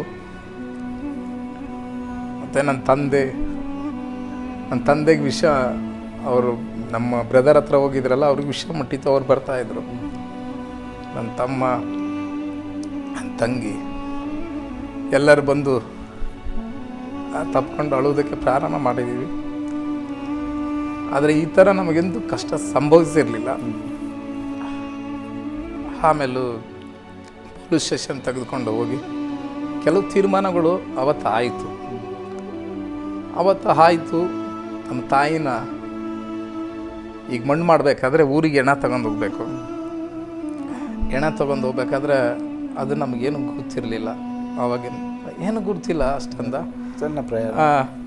ಯಾಕಂದರೆ ಹೆಂಗೆ ತೊಗೊಂಡು ಹೋಗ್ಬೇಕು, ಇದಕ್ಕಿಂತ ಮುಂಚೆ ಯಾರಾದರೂ ಹಿಂಗೆ ಆಗಿದ್ದರೆ ನಾವು ಮಣ್ಣು ಮಾಡಿದ್ದು ಗುರ್ತಿತ್ತು. ಈಗ ಇದು ಗುರ್ತಿರಲಿಲ್ಲ. ಆಮೇಲೆ ನಮ್ಮ ಊರವರೆಲ್ಲ ಕೆಲವು ಜನ ಸಪೋರ್ಟ್ ಮಾಡಿ ಇಲ್ಲಿಂದ ಆಂಬುಲೆನ್ಸ್ ತೆಗೆಸ್ಕೊಂಡು ನಾವು ಊರಿಗೆ ಹೋದರೆ, ಊರಲ್ಲಿ ಮನೆ ಸಂಪೂರ್ಣವಾಗಿ ಮಳೆ ಬಂದು ಊರಲ್ಲಿ ಮನೆ ಸಂಪೂರ್ಣವಾಗಿ ಬಿದ್ದೋಗ್ಬಿಟ್ಟಿತ್ತು. ಊರಿಗೆ ತೊಗೊಂಡು ಹೋಗಿದ್ದೀವಿ ಸಮಾಧಿ ಮಾಡೋಣ ಅಂತ. ಮಳೆ ಬಂದು ಸಂಪೂರ್ಣವಾಗಿ ಬಿದ್ದು ಹೋದಾಗ ತುಂಬ ದುಃಖ ಆಯಿತು. ನಮ್ಮ ದೊಡ್ಡಪ್ಪನವರು, ನಮ್ಮ ಚಿಕ್ಕಪ್ಪನವರು ಅವರೆಲ್ಲ ಊರಲ್ಲೇ ಇದ್ದರು. ಅವರೆಲ್ಲ ಮನೆಗಳಿತ್ತು. ಅವ್ರು ಒಬ್ಬರು ನಮಗೆ ತೆಗೆದುಕೊಂಡು ಬಾ, ಇಲ್ಲೇ ಹಾಕು, ಇಲ್ಲಿಂದ ತೊಗೊಂಡು ಹೋಗೋಣ ಅಂತ ಯಾರು ಅನ್ನಲಿಲ್ಲ. ಸತ್ತರಲ್ಲ, ಎಷ್ಟು ದುಡ್ಡು ಕೊಟ್ಟರು, ಎಷ್ಟು ಮಾತಾಡಿದರು, ಅವ್ರು ಅದೇನೇ ಮಾತಾಡ್ಕೊತಾ ಇದ್ರು ಎಲ್ಲ ಕಡೆಗಿಂದ ಮಾತುಗಳು. ನಾನು ತೆಗೆದುಕೊಂಡು ಹೋಗಿ ನನ್ನ ತಾಯಿ ಮನೆ ಮುಂದೆ ಹಾಕಿ ಒಂದು ಟಾಡ್ಪಲ್ಲ ಕಟ್ಟಿದ್ದೀವಿ. ಊರವರೆಲ್ಲ ಸಹಾಯ ಮಾಡಿದರು. ಆದರೆ ನಮ್ಮ ತಾಯಿ ತೆಗೆದುಕೊಂಡು ಹೋಗೋದಕ್ಕೆ ಸುಮಾರು 3 ದಿನಗಳು ಕಾಲ ಆಯಿತು. ಪೋಸ್ಟ್ ಮಾರ್ಟಮ್ ಅದೆಲ್ಲ ಸೇರಿ ಮಣ್ಣು ಮಾಡೋದು 4ನೇ ದಿನಕ್ಕೆ ಮಣ್ಣು ಮಾಡಿದ್ವಿ. ಮಣ್ಣು ಮಾಡಿದ ಮೇಲೆ ಅವರು ನೆಕ್ಸ್ಟು ನನ್ನ ಮನೆ ಇದ್ದು ಅದನ್ನೆಲ್ಲ ಕೆಲವು ನಮ್ಮ ಸಂಬಂಧಿಕರೆಲ್ಲ ಬಂದು ಕೈ ಹಾಕಿ ಆ ಟೈಮಲ್ಲಿ ಎಲ್ಲರೂ ನನಗೆ ಅದು ಕಟ್ಟಿಕೊಟ್ರು. ಬಿದ್ದ ಮನೆ ಕಟ್ಟಿ ಅದಕ್ಕೊಂದು ಸೀಟ್ ಹಾಕಿ ಹೀಗೆ ಮಾಡಿದ್ದೀವಿ. ಬೆಂಗಳೂರಲ್ಲಿ ಇರಬೇಕಾದ್ರೆ ನನ್ನ ಅಣ್ಣನಿಗೆ ನಾವು ಮದುವೆ ಮಾಡಿದ್ದೀವಿ. ನನ್ನ ತಾಯಿ ಇದ್ದಾಗೆ ನಾವು ಮದುವೆ ಮಾಡಿದ್ದೀವಿ. ಅಲ್ಲೇ ನಮ್ಮ ರಿಲೇಟಿವ್ ಒಂದು ಹುಡುಗಿ ಹೀಗೆ ಕೆಲಸ ಮಾಡೋಕ್ಕೆ ಬಂದಾಗ ಆತನಿಗೆ ಮದುವೆ ಮಾಡಿದ್ದೀವಿ. ಇದೆಲ್ಲ ಆದ ಮೇಲೆ ಸ್ವಲ್ಪ ದಿನ ಅಲ್ಲಿದ್ದು ಪುನಃ ನಾನು ಬೆಂಗಳೂರಿಗೆ ಬಂದೆ. ಅಣ್ಣ ಮತ್ತು ಇವರು ಮನೇಲಿ ನಿಂತರ ಅವರು ಕೂಡ ಎಲ್ಲರನ್ನ ಕರ್ಕೊಂಬಂದೆ ಬೆಂಗಳೂರಿಗೆ. ಅಂದರೆ ಒಂದು 6 ತಿಂಗಳು ಅವ್ರನ್ನೆಲ್ಲ ಊರಲ್ಲೇ ಬಿಟ್ಟೆ, ಅದೆಲ್ಲ ನೋವು ಮರಿಲೆ ಅಂತ. ಬಟ್ ನಾನು ಮಾತ್ರ ಕೆಲಸ ಹಿಡ್ಕೊಂಡಿದ್ನಲ್ಲ, ಒಂದು 2 ವಾರ 3 ವಾರದಲ್ಲೇ ನಾನು ರಿಟರ್ನ್ ಬಂದು ನನ್ನ ಕೆಲಸಕ್ಕೆ ಜಾಯ್ನ್ ಆಗಿ ಹೀಗೆ ಅವತ್ತಿನಿಂದ ತುಂಬ ದುಃಖ ಪ್ರಾರಂಭ ಆಯಿತು. ಯಾಕಂದರೆ ಏನೇನಿದ್ರೆ ಕೆಲವೊಂದು ವಿಷಯಗಳು ತಾಯಿ ಹತ್ರ ಹಂಚ್ಕೊಳ್ತಿದ್ದೀವಲ್ಲ ಅಂತೇಳಿ ತುಂಬ ಪ್ರಾರಂಭ ಆಯಿತು. ದುಃಖ ಪಡುತ್ತಾ ಕೆಲಸ ಮಾಡುತ್ತಾ ಸ್ವಲ್ಪ ಆ ಒಂದು ಫೀಲಲ್ಲಿ ಮತ್ತೆ ಫ್ರೆಂಡ್ಸ್ ಜೊತೆ ಕಟ್ಟಿ ಅವರು ಕುಡಿಯೋದಕ್ಕೆ ಮತ್ತೆ ಇದು ಮಾಡಿದರು. ಅವಾಗ ಇವರು ನಮಗೆ ನಮ್ಮ ಮಾಮವರು ನಂಬರ್ ಕೊಟ್ಟಂಥ ಒಬ್ಬ ಪಾಸ್ಟ್ರು ಆತನು ಫೋನ್ ಮಾಡಿ ನನ್ನ ವಿಚಾರಿಸಿದೆ, ಏನಾಯಿತು, ಹೇಗಿದ್ದೀರಾ, ಚೆನ್ನಾಗಿದೆ. ಅವಾಗ ನನ್ನ ತಾಯಿ ಸತ್ತಿದ್ರು ಅಂತ ಹೇಳಿದಾಗ ಆತನ ನನ್ನನ್ನು ಭಾಳ ಸಂತೈಸಿದ. ನಿಜವಾಗಲೂ ಯಾವ ಮನುಷ್ಯನ ನನ್ನ ಸಂತೈಸಲಿಲ್ಲ. ಆ ಸೇವಕ ಎಲ್ಲ ವಿಷಯಗಳು ಕೇಳ್ತಾ ಇದೆ, ಏನಿದೆಯಾ, ಹೆಂಗೆ ಮಾಡಿದ್ರಿ, ಏನಾಯಿತು, ಎತ್ತ ಏನು ಕೇಳೋದಕ್ಕೆ ಪ್ರಾರಂಭ ಮಾಡಿದಾಗ ನನಗೆ ಒಂದು ಆಶ್ಚರ್ಯ ಆಯಿತು. ಏನಪ್ಪ, ನನ್ನ ಬಂಧುಗಳೇ ನನಗೆ ಈ ಥರ ವಿಷಯಗಳು ಕೇಳಲಿಲ್ಲ, ಆತನ ಇಷ್ಟು ಚೆನ್ನಾಗಿ ಕೇಳ್ತಾ ಇದ್ದಾರಲ್ಲ. ನಮ್ಮಲ್ಲಿರುವಂಥ ಸೇವಕರು ಕೇಳಾರಂಥ ಸಂಗತಿಗಳು ಇದನಿಗೆ ನಾನು ಕೇಳ್ತಾ ಇದ್ದಾರೆ. ನೀವು ಅನುಭವಿಸಿದಿರಿ. ನಿಮ್ಮ ತಾಯಿಯ ಒಂದು ಬಾಡಿಯನ್ನು ತಕೊಂಡು ಊರಿಗೆ ಬರುವಾಗ ಹೌದು ಮನೆ ಬಿದ್ದು ಹೋಗಿದೆ, ಇಡ್ಲಿಕ್ಕೆ ಒಂದು ಸ್ಥಳ ಇಲ್ಲ. ಹೌದು, ಆ ಸಮಯದಲ್ಲಿ ಅಲ್ಲಿ ಚಿಕ್ಕಪ್ಪ ದೊಡ್ಡಪ್ಪ ಎಲ್ಲ ಕುಟುಂಬದವರಿದ್ರು. ಹೌದು, ಅವರು ಯಾರು ಕೂಡ ಒಂದು ಸಹಾಯ ಮಾಡದೆ ನೀವೇ ಅಲ್ಲಿ ಕಷ್ಟಪಡುವ ಒಂದು ಟಲ್ಪರ್ ಹಾಕಿ ತಾಯಿಯನ್ನಿಟ್ಟು ಆ ಸಮಯದಲ್ಲಿ ಕೂಡ ನಿಮ್ಮನ್ನು ಯಾರು ಸಂತೈಸಲಿಲ್ಲ. ಆ ಸಮಯದಲ್ಲಿ ಕೂಡ ಎಷ್ಟು ಹಣದ ವಿಷಯವಾಗಿ ಅಲ್ಲಿ ಮಾತಾಡ್ತಾ ಇದ್ರು, ಎಷ್ಟು ಸಂಪಾದನೆ ಮಾಡಿದ್ರು, ಆದರೆ ನಿಮ್ಮನ್ನು ಯಾರು ಅಲ್ಲಿ ಸಂತೈಸಲಿಲ್ಲ. ಆದರೆ ಯಾವಾಗ ಆ ಒಂದು ಸೇವಕರ ಕರೆ ಬಂತು, ಯಾರು ಸಂತೈಸದಂಥ ಆ ಸೇವಕರು ನಿಮಗೆ ಪರಿಚಯ ಇಲ್ಲ, ಕುಟುಂಬದವರು ಆದರೂ ಕೂಡ ಯಾರೋ ನಿಮ್ಮ ತಾಯಿ ತೀರಿ ಹೋಗಿದ್ದಾರೆ ಅಂತ ಸುದ್ದಿಯನ್ನು ಕೇಳುವಾಗಲೇ ನಿಮ್ಮನ್ನು ಸಂತೈಸಲಿಕ್ಕೆ ಪ್ರಾರಂಭಿಸಿದರು. ನಾನು ನಿಜವಾಗಲೂ ಆ ಸೇವಕರಿಗೆ ಒಂದು ಥ್ಯಾಂಕ್ಸ್ ಹೇಳೋಕ್ಕೆ ಇಷ್ಟಪಡ್ತೀನಿ. ನನಗೆ ಆ ಥರ ಸಂತೈಸಿದರು. ನನಗೆ ಆವಾಗ ಆತನು ಯೇಸು ಸ್ವಾಮಿ ಬಗ್ಗೆ ಹೇಳೋದಕ್ಕೆ ಪ್ರಾರಂಭ ಮಾಡಿದ. ಅದುವರೆಗೂ ನಾನು ಕೇಳದೇ ಇರುವಾಗ ಅಲ್ಲಿನಿಂದ ಕೇಳೋದಕ್ಕೆ ನನಗೆ ವಿಷಯ ಗುರ್ತಾಗ್ತಾ ಇತ್ತು. ಕೇಳೋದಕ್ಕೆ ಪ್ರಾರಂಭ ಮಾಡಿದೆ. ಆತನು ಹೇಳ್ದ ಈ ವಿಷಯಗಳೆಲ್ಲ ನಾನು ತಿಳ್ಕೊಂಡೆ, ಆಯಿತು ಅಂತ. ಸ್ವಲ್ಪ ದಿನ ಮಟ್ಟಿಗೆ ಕೇಳ್ತಾ ಇದ್ದೆ. ಆಮೇಲೆ ಹಾಗೆ ನಾನು ಹಳೆ ಚಟಗಳು ಮಾಡ್ತಾ ಇದ್ದೆ, ಕೇಳ್ತಾ ಇದ್ದೆ. ಹೀಗೆ ಹೋಗ್ತಾ ಹೋಯಿತು. ಒಂದು ದಿನ ನಮ್ಮ ಬಿಲ್ಡಿಂಗ್ ಕೆಲಸ ಮಾಡಬೇಕಾದ್ರೆ ಅಲ್ಲಿಂದ ನನ್ನ ಸಿಟಿ ಒಳಗಡೆ ಬಂದು ಬಿಲ್ಡಿಂಗ್ ಕೆಲಸಗಳು ಹಿಡಿದೆ. ಒಂದು 4 ಫ್ಲೋರ್ ಬಿಲ್ಡಿಂಗ್. ಆ ಬಿಲ್ಡಿಂಗ್ ಕೆಲಸ ಮಾಡಬೇಕಾದ್ರೆ ಅನೇಕರು ಕೆಲಸದವ್ರು ಬಂದಿದ್ದರು. ಅವ್ರಿಗೆಲ್ಲರಿಗೆ ನಾನು ಶೆಡ್ಡುಗಳು ಹಾಕ್ಕೊಟ್ಟಿದ್ದೆ ಒಳಗಡೆ. ಆ ಶೆಡ್ಡಲ್ಲಿರುವಾಗ ಒಬ್ಬ ಹೆಣ್ಣು ಮಗಳಿಗೆ ದೆವ್ವ ಹಿಡಿದಿತ್ತು. ಹೆಣ್ಣು ಮಗಳಿಗೆ ದೆವ್ವ ಹಿಡಿದಾಗ ಸುಮಾರು ಟೈಮು ಅದು ಬಹಳ ಇರೋಂಥ ಎಲ್ಲರಿಗೆ ಭಯ ಹುಟ್ಟಿಸಿತ್ತು. ಎಲ್ಲರಿಗೆ ಭಯ ಹುಟ್ಟಿಸಿತ್ತು. ಕೆಲಸದವ್ರು ಹೋಗೋದಕ್ಕೆ ಪ್ರಾರಂಭ ಪಟ್ಟರು. ಇದ್ರ ಮನೆಗೆ ಇಲ್ಲಿ ದೆವ್ವ ಇದೆ, ಆ ಎಮ್ಮನ ಮೇಲೆ ದೆವ್ವ ಇದೆ, ಇದು ತೊಂದರೆ ಆಗುತ್ತೆ ಅಂತೇಳಿ ಹೋಗೋದಕ್ಕೆ ಪ್ರಾರಂಭ ಪಟ್ಟರು. ನನಗೆ ಭಯ ಆಗೋಯ್ತು. ಏನಪ್ಪ ಈ ಥರ ಎಲ್ಲ ಆಗುತ್ತಾ, ಏನು ಮಾಡೋದು ಇವಾಗ, ಇವರೆಲ್ಲ ಹೋದರೆ ನನ್ನ ಕೆಲಸಕ್ಕೆ ತೊಂದರೆ ಆಗುತ್ತಲ್ಲ ಅಂತ ಹೇಳಿ ಯೋಚನೆ ಮಾಡ್ಕೊಂಡು ತುಂಬ ಸಂಕಟದಲ್ಲಿದ್ದಾಗ ನನಗೆ ಒಂದು ನೆನಪಾಯಿತು. ಆ ಪಾಸ್ಟ್ ಹೇಳ್ದೆ ಇದೆ, ಯೇಸು ಸ್ವಾಮಿ ಹೆಸರಿನಲ್ಲಿ ದೆವ್ವಗಳು ಓಡುತ್ತೆ ಅಂತ. ನೋಡೋಣ ಇದು ಹೆಂಗೆ ಅಂತ. ನಾನು ಆ ಪಾಸ್ಟ್ರೇ ಈ ಥರ ಕೆಲಸದವರೆಲ್ಲ ಬಿಟ್ಟು ಹೋಗ್ತಾ ಇದ್ದಾರೆ, ಆದರೆ ಇವರು ಈ ಎಮ್ಮಗೆ ದೆವ್ವ ಬಂದಿದೆ ಆದರೂ ಹೋಗ್ತಾ ಇಲ್ಲ. ಸರಿ, ಫೋನ್ ಆ ಎಮ್ಮಗೆ ಕಿವಿಯಲ್ಲಿಡಿ, ನಾ ಪ್ರೇಯರ್ ಮಾಡ್ತೀನಿ ಅಂದ. ಆಗ ಅವತ್ತು ಪ್ರೇಯರ್ ಮಾಡೋಕ್ಕೆ ಸ್ಟಾರ್ಟ್ ಮಾಡಿದಾಗ ಅದು ಕೂಗಾಡೋಕ್ಕೆ ಪ್ರಾರಂಭ ಮಾಡಿತ್ತು. ನಾವು ಕಿರ್ಚಿದ್ದೀವಿ, ಅಯ್ಯ ಇನ್ನೂ ಮಾಡಿ ಏನೋ ಸಂಭವಿಸ್ತಿದೆ, ಮಾಡಿ ಅಂದಾಗ ಆತನು ಸರಿ ಮಾಡೋದಕ್ಕೆ ಪ್ರಾರಂಭ ಮಾಡಿದ. ಆದರೆ ಆವತ್ತು ಅದು ಸುಮ್ಮನೆ ಹೋಗ್ತೀನಂತ ಹೋಗಲಿಲ್ಲ, ಇನ್ನೊಂದು ದಿನ ಹೋಗ್ತೀನಂತೂ ಹೋಗಲಿಲ್ಲ.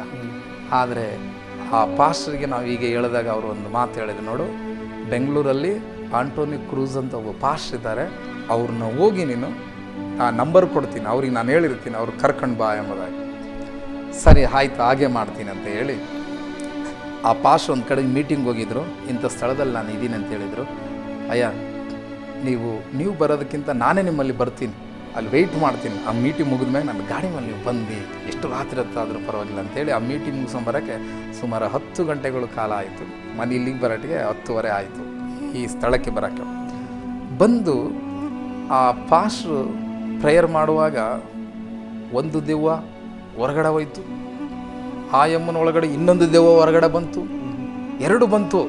ಆದರೆ ಪಾಸ್ಟ್ ಹೇಳ್ತಾ ಇದ್ರಿ, ಇನ್ನೂ ಒಂದು ಇದೆಯಾ, ಯಾಕಿದೆಯಾ, ಹೊರಗಡೆ ಬಾ ಅಂತ ಕರೆದ್ರು, ಅದು ಬಂತು. ನನಗೆ ಅಲ್ಲಿ ಗುರ್ತಾಯಿತು, ವಾಹ್ ಸ್ತೋತ್ರ, ಇದು ಎಂಥ ಆಶ್ಚರ್ಯ, ನಾನು ಹುಟ್ಟಿದ ದಿನದಿಂದಲೂ ಇದುವರೆಗೂ ನಾನು ಅದನ್ನು ನೋಡಲೇ ಇಲ್ಲಲ್ವಾ, ಇದು ಹೇಗೆ ಇದು, ನಾನು ಯೇಸುವೆ, ನಾನು ಅಂದ್ಕೊಂಡೆ ಯೇಸು ಸ್ವಾಮಿಯಲ್ಲಿ ಇಂಥ ಕಾರ್ಯಗಳಿದೆಯಾ, ಆತನ ಹೆಸರು ಹೇಳುವಾಗ ಇದೆಲ್ಲ ನಡೀತು ಅಂತೆಂಬುದಾಗಿ ನನಗೆ ಅಂದ್ಕೊಂಡಾಗ ಆತನ ಬಿಡಿಸಿದ ಮೇಲೆ ನಾನು ಸಂತೋಷವಾಗಿ ಆತನಿಗೆ ಕಾಣಿಕೆ ಕೊಟ್ಟು ನೀವು ಮನೆಗೆ ಹೊರಡಿ ಅಂತೇಳಿ ಆ ರಾತ್ರಿಯಲ್ಲಿ ಮನೆಗೆ ಹೊರಡಿಸಿದೆ.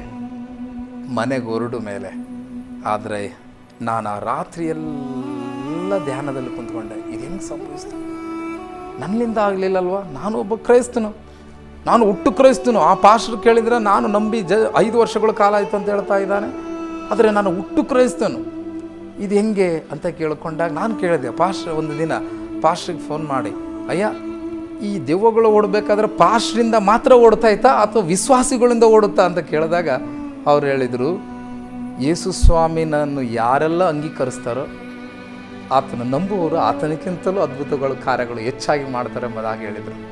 ನಾನು ದೇವ್ರನ್ನ ಅವಾಗ ಕಂಡುಕೊಂಡೆ. ಹೌದಾ, ಸ್ತೋತ್ರ, ಇದು ಭಾಳ ಒಳ್ಳೆ ಕಾರ್ಯ, ಸರಿ ಹಂಗಾರ ನಾನು ಚರ್ಚಿಗೆ ಹೋಗ್ತೀನಿ ಅಂತ ಹೇಳಿ ಆ ಪಾಸ್ಟರ್ ದೆವ್ವ ಬಿಡಿಸಿದ್ರಲ್ಲ, ಆ ಪಾಸ್ಟರ್ ಚರ್ಚಿಗೆ ಕಂಟಿನ್ಯೂ ಆಗಿ 2 ವರ್ಷ ಹೋಗುತ್ತಾ ಬರುತ್ತಾ ರೂಢಿ ಮಾಡ್ಕೊಂಡಿದ್ದೆ. ನಾನು ಹೋಗುತ್ತಾ ಬರುತ್ತಾ ಜಸ್ಟ್ ರೂಢಿ ಮಾಡ್ಕೊಂಡಿದ್ದೆ, ಆದರೆ ಪರಿಪೂರ್ಣವಾಗಿ ಒಪ್ಪಿಸಿಕೊಡ್ಲಿಲ್ಲ. ಆ ಸಮಯದಲ್ಲಿ ನನ್ನ ಏಜು ನನ್ನ ಸ್ವಲ್ಪ ಬಂದಾಗ ನನಗೆ ಅನೇಕ ಚರ್ಚಲ್ಲೆಲ್ಲ ಹುಡುಗಿಯರನ್ನೆಲ್ಲ ನೋಡ್ತಾ ಇದ್ವಿ. ಹೀಗೆ ಹೋಗ್ತಾ ಬರುತ್ತಾ ಬಂದೆ. ಹಾಗೆ ಇದೆಲ್ಲ ಹೇಗೆ ಅಂತಂದರೆ, ನಾನು ನನ್ನ ತಾಯಿನೆಲ್ಲ ಸತ್ತ ಮೇಲೆ ಮಣ್ಣು ಮಾಡಿ ಬೆಂಗಳೂರಿಗೆ ಪುನಃ ಬಂದ ಮೇಲೆ ಕೆಲವು ಸಂಪಾದನೆಯಿಂದ ನಾನು ಬಂಗಾರ ಅಂದರೆ ನಿಜವಾಗ್ಲೂ ಈ ಕತ್ತಲ್ಲಿ ಸುಮಾರು 2 ಲಕ್ಷ ಮೇಲ್ಪಟ್ಟು ಬಂಗಾರ ಹಾಕ್ಕೊಂಡಿದ್ದೆ. ಈ ಕೈಯಲ್ಲಿ ಕೂಡ ಬಂಗಾರ ಹಾಕ್ಕೊಂಡಿದ್ದೆ. ಆಮೇಲೆ ಚೆನ್ನಾಗಿ ಫಿಟ್ಟಾಗಿರೋದ್ರಿಂದ ಸ್ಟೈಲ್ಗೆ ಅಂತಲೇ ಒಂದು RX ಗಾಡಿ ತೊಗೊಂಡಿದ್ದೆ. ಅದಕ್ಕೆ 25,000 ತೆಗೆದುಕೊಂಡು 50,000 ಖರ್ಚು ಮಾಡಿದ್ದೆ ಆ ಗಾಡಿಗೆ, ಅಷ್ಟು ಸ್ಟೈಲಾಗಿರ್ಬೇಕಂತೇಳಿ. ಆ ಗಾಡಿ ಹೋಗೋ ಸ್ಪೀಡಿಗೆ ಅನೇಕರು ದಾರಿಗಳು ಬಿಡಬೇಕು, ಆ ಥರ ಸೌಂಡ್ ಇತ್ತು ಆ ಗಾಡಿ. ಹೀಗೆ ನಾನು ಈಗಿರೋಂಥ ವ್ಯಕ್ತಿ ಚರ್ಚ್ ಒಳಗಡೆ ಹೋದರೆ ಎಲ್ಲರೂ ಏನಿಲ್ಲ ಹಿಂಗೆ ಇರ್ತಾವ್ರೆ, ಇವ್ರ ಕತ್ತಲ್ಲಿ ಏನಿಲ್ಲ, ಇವ್ರ ಕೈಯಲ್ಲಿ ಏನಿಲ್ಲ, ಬಟ್ಟೆಗಳು ಕರೆಕ್ಟ್ ಹಾಕಾಗಲ್ಲಪ್ಪ, ವೈಟಾಗಿ ಹಾಕ್ತಾರೆ, ಆಮೇಲೆ ಮಾಮೂಲು ಸಿಂಪಲ್ ಆಗಿರ್ತಾರೆ. ಆದರೆ ನಾನು ಹೆಂಗಿದ್ದೀನಿ ನೋಡು ಅಂತ ಇದು ತೋರಿಸ್ಬೇಕಂತಾನೆ 1 ವರ್ಷ ಹೋದೆ. ಆ ಪಾಸ್ಟ್ರ್ ಎಲ್ಲ ನನಗೂ ತುಂಬ ಚೆನ್ನಾಗಿ ಮಾತಾಡಿಸ್ತಾ ಇದ್ರು. ಫಸ್ಟಿಗೆ ವಿಶ್ವಾಸದಲ್ಲಿ ಬರುತ್ತೀನಿ ಮುಂದೆ ಚೆನ್ನಾಗಿ ಮಾತಾಡಿ ನನ್ನ ಒಳಗಡೆ ಕರೆದು ಕುಂದಿರಿಸ್ತಿದ್ರು. ಹೀಗೆ ಸಣ್ಣ ಸಭೆ ಹಾಗೆ ಹೋಗುತ್ತಾ ಹೋದೆ. ಆದರೆ 1 ವರ್ಷ ಅವರು ಪಾಸ್ಟ್ರ್ ಒಂದು ಮಾತು ಹೇಳಿದ್ರು, ಬ್ರದರ್ ನೀವು ಇಷ್ಟು ಸಂಪಾದನೆ ಮಾಡ್ತೀರಾ, 1 ವರ್ಷ ಆದಮೇಲೆ ಇಷ್ಟು ಸಂಪಾದನೆ ಮಾಡ್ತೀರಾ, ನೀವು ಬೆಂಗಳೂರಲ್ಲಿ ಒಂದು ಒಳ್ಳೆ ಕಡೆಗೆ ಸೈಟ್ ತೊಗೊಳ್ಳಿ ಅಂತಂದರು. ಅಯ್ಯೋ, ನಾನು ಸೈಟ್ ತಗೋಷ್ಟು ಕಾಸು ನನ್ನ ಹತ್ರ ಇಲ್ಲ ಅಂತ ಹೇಳ್ಕೊಂಡಾಗ, ಇಲ್ಲ ತೊಗೋಬೋದು ಅಂತೇಳಿ ಅವರೇ ಹೋಗಿ ನನ್ನ ಜೊತೆಲಿ ನಾನು ಕೂಡ ಹೋಗಿ ಒಂದು ಸೈಟ್ ತೋರಿಸಿದರು. ಅಂದರೆ ಬೇರೆಯವ್ರಿಗೆ ಅವ್ರಿಗೆ ಗುರುತಿದ್ದವ್ರಿಗೆ ಹೇಳಿದರು, ಆ ಗುರುತಿದ್ದವ್ರು ಸೈಟ್ ತೋರಿಸಿದ್ರು. ನಾವು ಕೂಡ ಅಲ್ಲಿಗೆ ಹೋದ ಮೇಲೆ ಆ ಪಾಸ್ಟರ್ಗೆ ಹೇಳಿ ಸುಮಾರು 5.5 ಲಕ್ಷಕ್ಕೆ ಒಂದು ಸೈಟು ಮಾತುಕತೆ ಆಡಿ ದುಡ್ಡು ಇತ್ತು, 1 ಲಕ್ಷ ಕೊಟ್ಟು ಅಡ್ವಾನ್ಸ್ ಮಾಡಿಸ್ಬಿಟ್ಟಿದ್ದೀವಿ. ನೆಕ್ಸ್ಟು 4.25 ಲಕ್ಷ ಕೊಟ್ಟು ರಿಜಿಸ್ಟ್ರೇಷನ್ ಮಾಡಿಸಬೇಕು. ಆ ಟೈಮಲ್ಲಿ ಆ ಪಾಸ್ಟ್ರಿಗೆ ನಾನು ಹೇಳಿದೆ, ಪಾಸ್ಟ್ರೇ ರಿಜಿಸ್ಟ್ರೇಷನ್ ಮಾಡೋಂಥ ಟೈಮ್ ಹತ್ರವಾಯಿತು, ಆದರೆ ಈಗ ಏನು ಮಾಡಬೇಕು ಅಂತ. ಅವರು ಒಂದು ಐಡಿಯಾ ಕೊಟ್ಟರು, ಬ್ರದರ್ ಈಗ ದುಡ್ಡಿಲ್ಲ ಅಂತಂದರೆ ರಿಜಿಸ್ಟ್ರೇಷನ್ ಮಾಡಿಸ್ಕೊಳ್ಳಬೇಕು, ಇಲ್ಕಂದ್ರೆ ಮರುವದಿ ಹೋಗುತ್ತೆ, ನೆಕ್ಸ್ಟು ದುಡ್ಡು 1 ಲಕ್ಷ ರೂಪಾಯಿ ದುಡ್ಡು ಹೋಗುತ್ತೆ, ಅದಕ್ಕೆ ಬಂಗಾರೆಲ್ಲ ಮಾರ್ಬಿಡಿ ಅಂತ ಹೇಳಿದರು. ಸ್ತೋತ್ರ.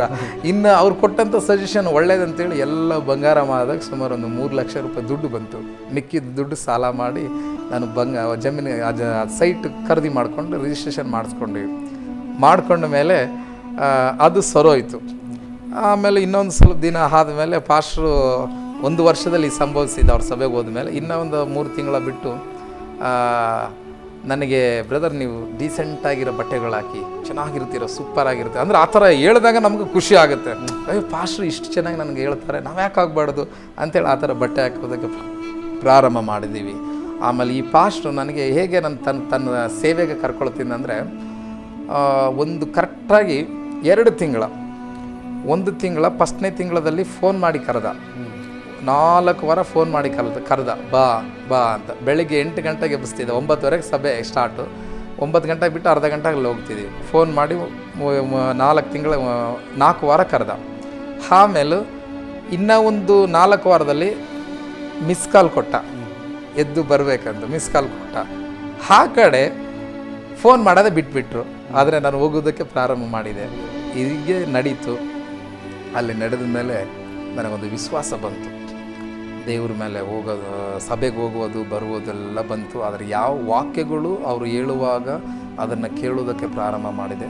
ಅದು ನನಗೆ ಇದು ಒಳ್ಳೆಯದೆಂಬುದಾಗಿ ನನಗೆ ದೋಚಿತು. ಇದು ಒಳ್ಳೆಯದೆಂಬುದಾಗಿ ನನಗೆ ದೋಚಿದಾಗ ಯೇಸು ಸ್ವಾಮಿನ ನಾನು ಒಂದೇ ಒಂದು ಕೇಳ್ಕೊಂಡೆ, ಸ್ವಾಮಿ, ನಿನ್ನಂಥ ಒಳ್ಳೆ ದೇವ್ರನ್ನ ಬಿಟ್ಟು ಎಲ್ಲೆಲ್ಲೋ ನಾನು ನಿನಗೆ ಮೀರಿ ನಿನಗೆ ವಿರುದ್ಧವಾಗಿ ಪಾಪ ಮಾಡಿದ್ದೀನಲ್ಲಪ್ಪ ಎಂಬುದಾಗಿ ನನ್ನೊಳಗೆ ಬಂತು. ಅದು ಯಾವಾಗ ವಾಕ್ಯವನ್ನು ನೀವು ಕೇಳಲಿಕ್ಕೆ ಪ್ರಾರಂಭ ಮಾಡಿದಾಗ, ಆ ವಾಕ್ಯಗಳನ್ನು ಕೇಳುವಾಗ ನಿಮ್ಮ ಜೀವಿತದಲ್ಲಿ ನೀವು ಮಾಡಿದ ತಪ್ಪಿನ ಅರಿವುಗಳು, ಹೌದು, ದೇವರಿಗೆ ಇಷ್ಟವಿಲ್ಲದ ಮಾಡಿದಂಥ ಎಲ್ಲ ಕಾರ್ಯಗಳು, ಅದು ನಿಮಗೆ ಮೆಲಕು ಹಾಕುವಂತೆ, ಅದು ನೆನಪಿಗೆ ಬರುವಂತೆ ಆಯಿತು. ಮತ್ತೆ ನೀವು ದೇವರ ಹತ್ರ ಹೇಳಿದ್ದು, ದೇವರೇ ನನಗೆ ವಿರುದ್ಧವಾಗಿ ಅನೇಕ ಪಾಪಗಳನ್ನು ಮಾಡಿದ್ದೀನಂತ ಇಷ್ಟು ಹೇಳ್ಕೊಂಡೆ. ಅವ್ರ ಸಭೆಗೆ ಹೋಗಿ 1.5 ವರ್ಷದಲ್ಲಿ ಇದೆಲ್ಲ ನಡೀತು. ಆದರೆ ಸ್ವಲ್ಪ ದಿನ ಆದಮೇಲೆ ನಾನು ಒಂದು ಹುಡುಗಿನ ನನ್ನ ಊರಲ್ಲಿರುವಂಥ ಒಂದು ಹುಡುಗಿನ ನಾನು ಮದುವೆ ಮಾಡಿಕೊಂಡೆ. ಅದು ನನ್ನ ಲವ್ ಮ್ಯಾರೇಜು. ಆಕೆನ ಕರ್ಕೊಂಬಂದು ಕೋರ್ಟ್ ಮ್ಯಾರೇಜಲ್ಲಿ ಮದುವೆ ಮಾಡಿಕೊಂಡಾಗ ನನಗೆ ಆ ಹುಡುಗಿನ ಕಡೆಗೆಯವರು ಹೊಡಿತಾರಂತ ಸ್ವಲ್ಪ ಭಯದಿಂದ ಆ ಸಭೆ ಬಿಟ್ಟು ನಾನು ಬೇರೆ ಸ್ಥಳಕ್ಕೆ ಹೋದ ಮೇಲೆ ಈ ಅದಕ್ಕಿಂತ ಒಂದು ಸಂಗತಿ ಹಿಂದೆ ಇದೆ. ಅದೊಂದು ಹೇಳೋದಕ್ಕೆ ಇಷ್ಟಪಡ್ತೀನಿ. ನಾನು ಬೆಂಗಳೂರು ಪಟ್ಟಣಕ್ಕೆ, ನನ್ನ ತಾಯಿ ಸತ್ತ ಮೇಲೆ ನಾನು ಬೆಂಗಳೂರು ಪಟ್ಟಣಕ್ಕೆ ಬಂದ ಮೇಲೆ ಒಂದು ರೂಮ್ ಮಾಡ್ಕೊಂಡಿದ್ದೆ. ನಾನು ಒಂದು ರೂಮ್ ಮಾಡಿಕೊಂಡಾಗ ಆ ರೂಮಿನಲ್ಲಿ, ಅದಕ್ಕೂ ರೂಮಿಗೆ 1300 ರೂಪಾಯಿ ಬಾಡಿಗೆ. ಆ ರೂಮಲ್ಲಿ ನಾನು ಇರ್ತಾಯಿದ್ದೆ. ಆ ರೂಮಲ್ಲಿ ಇದ್ದಾಗ ಏನು ಮಾಡ್ತೀನಿ ಅಂತಂದರೆ, ಚೆನ್ನಾಗಿ ಕುಡಿತಿದ್ದೆ.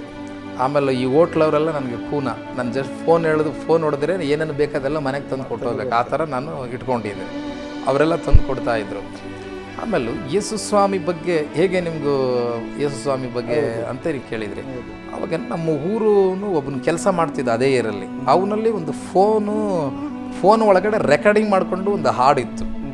ಆ ಹಾಡು ಯಾರಂದರೆ ನಮ್ಮ ಆತ್ಮಿಕ ತಂದೆ ಕಾಳಾನಾಯಕ್ ಪಾಸ್ಟರ್ ಇದ್ದಾರೆ, ಅವ್ರದ್ದೊಂದು ಹಾಡು ಇತ್ತು. ಅದರಲ್ಲಿ ಆ ಹಾಡು ಹೇಗೆ ಅಂದರೆ, ನಜರೇತಿನ ನನ್ನೇಸಯ್ಯ, ನನ್ನ ಕೂಗಿಗೆ ಕಿವಿಗೊಡೆಯ, ಆ ಹಾಡು ಇತ್ತಲ್ವ. ಆ ಸಮಯದಲ್ಲಿ ನನ್ನ ತಾಯಿ ತೀರ್ಕೊಂಡಿದ್ಳು. ಆ ಹಾಡು ನನಗೆ ಅವನು 1-2 ಸರಿ ನನಗೆ ಕೇಳಿಸಿದ್ದ, ರೆಕಾರ್ಡಿಂಗ್ ಮಾಡಿದ್ದು, ಹಾಡು ಚೆನ್ನಾಗಿದೆ ಕೇಳು ಅಂತ. ಆವಾಗ ನನ್ನ ತಾಯಿ ಸತ್ತಂಥ ಫೀಲಿಂಗು ಕುಡಿದು ಟೈಮಲ್ಲಿ ಅದನ್ನು ಚೆನ್ನಾಗಿ ಕೇಳೋದಕ್ಕೆ ನಾನು ಪ್ರಾರಂಭ ಮಾಡಿದೆ.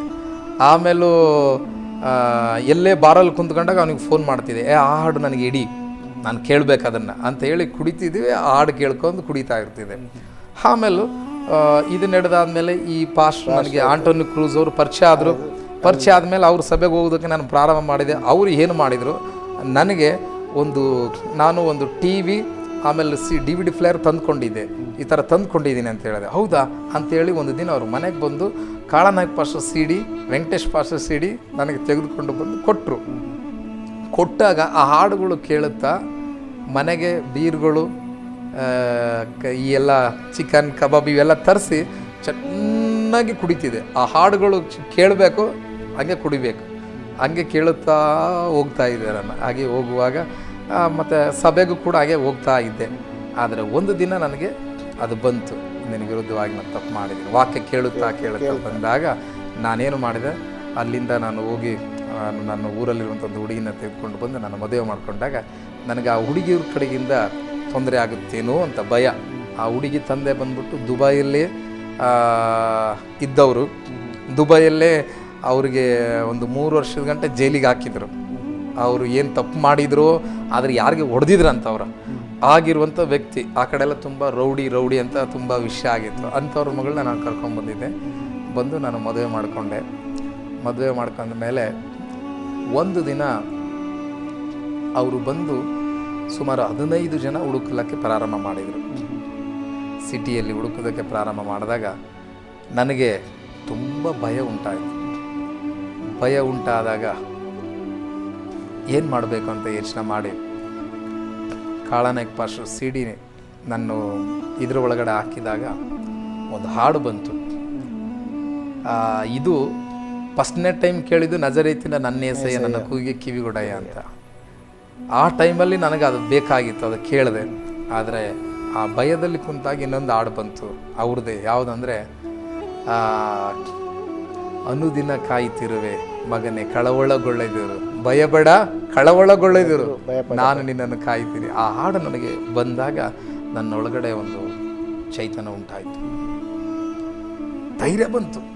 ಆ ಪಾಶ ಹೇಳಿದಂಥ ಎಲ್ಲ ವಾಕ್ಯಗಳು ನನ್ನ ನೆನಪಿಗೆ ಬರೋದಕ್ಕೆ ಪ್ರಾರಂಭ ಮಾಡಿದವು. ಆವಾಗ ನಾನು ತುಂಬ ಧೈರ್ಯಗೊಂಡೆ. ಯೇಸುವಿನ ಗಟ್ಟಿಯಾಗಿಡದ ಸ್ವಾಮಿ, ಇದರಿಂದ ನನಗೆ ಬಿಡುಗಡೆ ಮಾಡು. ಇವ್ರು ಯಾರು ನನಗೆ ಕೈ ಎತ್ತಬೇಡ ನನ್ನ ವಿರುದ್ಧವಾಗಿ, ನಿನ್ನ ಮಗನಾಗಿ ನಾನು ಬದುಕ್ತೀನಿ ಎಂಬುದಾಗಿ ಪ್ರಾರಂಭ ಮಾಡಿದಾಗ ದೇವರು ಅವತ್ತು ಒಂದು ದಿನ ನನಗೆ ಆ ನೈಟ್ ಮಲ್ಕೊಂಡೆ. ಆ ನೈಟ್ ಮಲ್ಕೊಂಡಾಗ ಒಂದು ದರ್ಶನ ಬಂತು. ಅದು ಎಂಥ ದರ್ಶನ ಅಂದರೆ,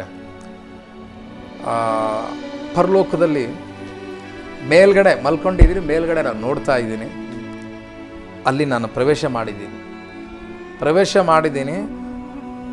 ಈ ಕಡೆ ತುಂಬ ಜನಗಳು, ಬಹಳಷ್ಟು ಜನಗಳು ಇದ್ದಾರೆ. ದೊಡ್ಡ ಬೆಳಕು. ಆ ಬೆಳಕು ನೋಡ್ತಾ ಇದ್ದೀನಿ. ಮುಂದೆ ಹೋಗಿ ನೋಡಿದ್ರೆ ಒಂದು ಸಿಂಹಾಸನ ಥರ, ಅದರ ಮೇಲೆ ಇದ್ದಂಥ ಬೆಳಕು ನನಗೆ ನೋಡೋದಕ್ಕೆ ಆಗಲಿಲ್ಲ. ಭಯಪಟ್ಟು ಅಳುವುದಕ್ಕೆ ಪ್ರಾರಂಭ ಮಾಡಿದೆ. ತುಂಬ ಅಳಕತ್ತಿದಾಗ ಆವಾಗ ನನ್ನ ಹೆಂಡತಿ, ನನ್ನ ತಮ್ಮ ಕೂಡ ನನ್ನ ಜೊತೆಲಿ ಇದ್ದ, ಚಿಕ್ಕವನು. ಏನಾಯಿತು ಅಂತ ಕೇಳ್ದ. ಏನಾಯಿತು ಅಂದಾಗ, ಇಲ್ಲ ನಾನು ಅದು ಏನಂತ ಹೇಳಿ, ಆ ಸಿಂಹಾಸನ ಮೇಲೆ ಯಾರ ಕುಂತಾರ ಅದನ್ನು ನೋಡುವುದಕ್ಕೆ ನನಗೆ ಭಯ ಆಗ್ಬಿಟ್ಟಿದೆ ಅಂತ ತುಂಬ ನಡುವುದಕ್ಕೆ ನಾನು ಪ್ರಾರಂಭ ಮಾಡಿದಾಗ ಅವಾಗ ನನ್ನ ಹೆಂಡತಿ ತಟ್ಟಿ ಎಬ್ಬಿಸಿ, ನನ್ನ ತಮ್ಮ ಮೊನ್ನೆ ಪುನಃ ಎಬ್ಬಿಸಿದ್ರು. ಏನಾಯ್ತು ಎದ್ದಳು ಅಂತ. ತುಂಬ ಅಳುವುದಕ್ಕೆ ಪ್ರಾರಂಭ ಮಾಡಿದ್ನಲ್ಲ, ಏನಾಯಿತು ಅಂತ ಹೇಳಿದಾಗ, ಈಗಾಯಿತು ಅಂತ ಹೇಳಿದಾಗ, ನನ್ನ ತಮ್ಮ ಓದಿದ ಬೈಬಲ್ ಅಂತ ಚೆನ್ನಾಗಿ ಓದ್ತಾ ಇದ್ದಾನೆ, ಚಿಕ್ಕವನು.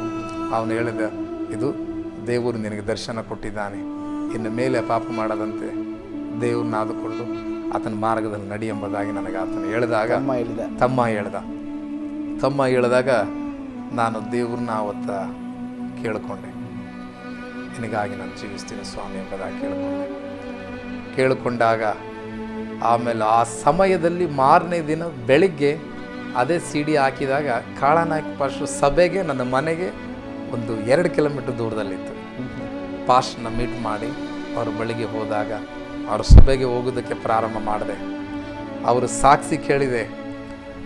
ಸಾಕ್ಷಿ ಕೇಳಿದಾಗ ಒಂದು ನಿರ್ಧಾರ ಮಾಡಿಕೊಂಡೆ, ಸ್ವಾಮಿ ಇಂಥ ವ್ಯಕ್ತಿನ ಹಿಡ್ಕೊಂಡಿದ್ಯಾ, ಏಡ್ಸ್ ರೋಗದಲ್ಲಿದ್ದಂಥ ಈ ವ್ಯಕ್ತಿನ ಅದರಿಂದ ಬಿಡುಗಡೆ ಮಾಡಿ ಇಷ್ಟು ಉತ್ತಮವಾಗಿ ಹಾಡುಗಳು ಬರೆಯಂಗೆ ನೀನು ಮಾಡಿದೆಲ್ಲಪ್ಪ ಸ್ವಾಮಿ. ನನ್ನ ಜೀವಿತದಲ್ಲಿ ಕೂಡ ಓದುವುದಕ್ಕೆ ಕಲಿಸಿಕೊಡು, ಬರೆಯುವುದಕ್ಕೆ ಕಲಿಸಿಕೊಡು. ಓದಬೇಕಂತ ಎಷ್ಟೋ ಆಸೆ ಇತ್ತು, ನನಗಾಗಲಿಲ್ಲ. ಬರಿಬೇಕಂತ ಎಷ್ಟೋ ಆಸೆ ಇತ್ತು, ನನಗಾಗಲಿಲ್ಲಪ್ಪ. ಈಗ ಕಲಿಸಿಕೊಡಪ್ಪ. ಆತನ ನಂಬಿದ ದೇವರು ನೀನೇ, ನಾನು ನಿನ್ನನ್ನು ನಂಬಿದ್ದೇನಲ್ಲ, ಇದು ನನಗೆ ಒದಗಿಸು ಎಂಬುದಾಗಿ ನಾನು ಕೇಳಿಕೊಂಡಾಗ ಅದು ನನಗೆ ಗುರ್ತಾಗಲಿಲ್ಲ. ನಾನು ಈ ಕಲಿಯೋದಕ್ಕೆ ಪ್ರಾರಂಭ ಮಾಡಿದೆ. ಅದು ಬರುತ್ತಾ ಬೈಬಲ್ ಓದಿದೆ. ಆ ಬೈಬಲ್ ಓದಿದಾಗ ಆಮೇಲೆ ಹಾಡುಗಳು ಹಾಡೋದಕ್ಕೆ ಪ್ರಾರಂಭ ಮಾಡಿದೆ. ನನ್ನ ಹಾಡೋದಾಗೆ ಅನೇಕರು ನಗ್ತಾ ಇದ್ರು. ನನ್ನ ಹೆಂಡತಿ, ನನ್ನ ತಮ್ಮದವರು, ಕೆಲವೊಬ್ಬರು ಎಲ್ಲರೂ ನಗ್ತಾ ಇದ್ರು. ಆ ಥರ ನಾನು ಹಾಡೋದಕ್ಕೆ ಪ್ರಾರಂಭ ಮಾಡಿದೆ.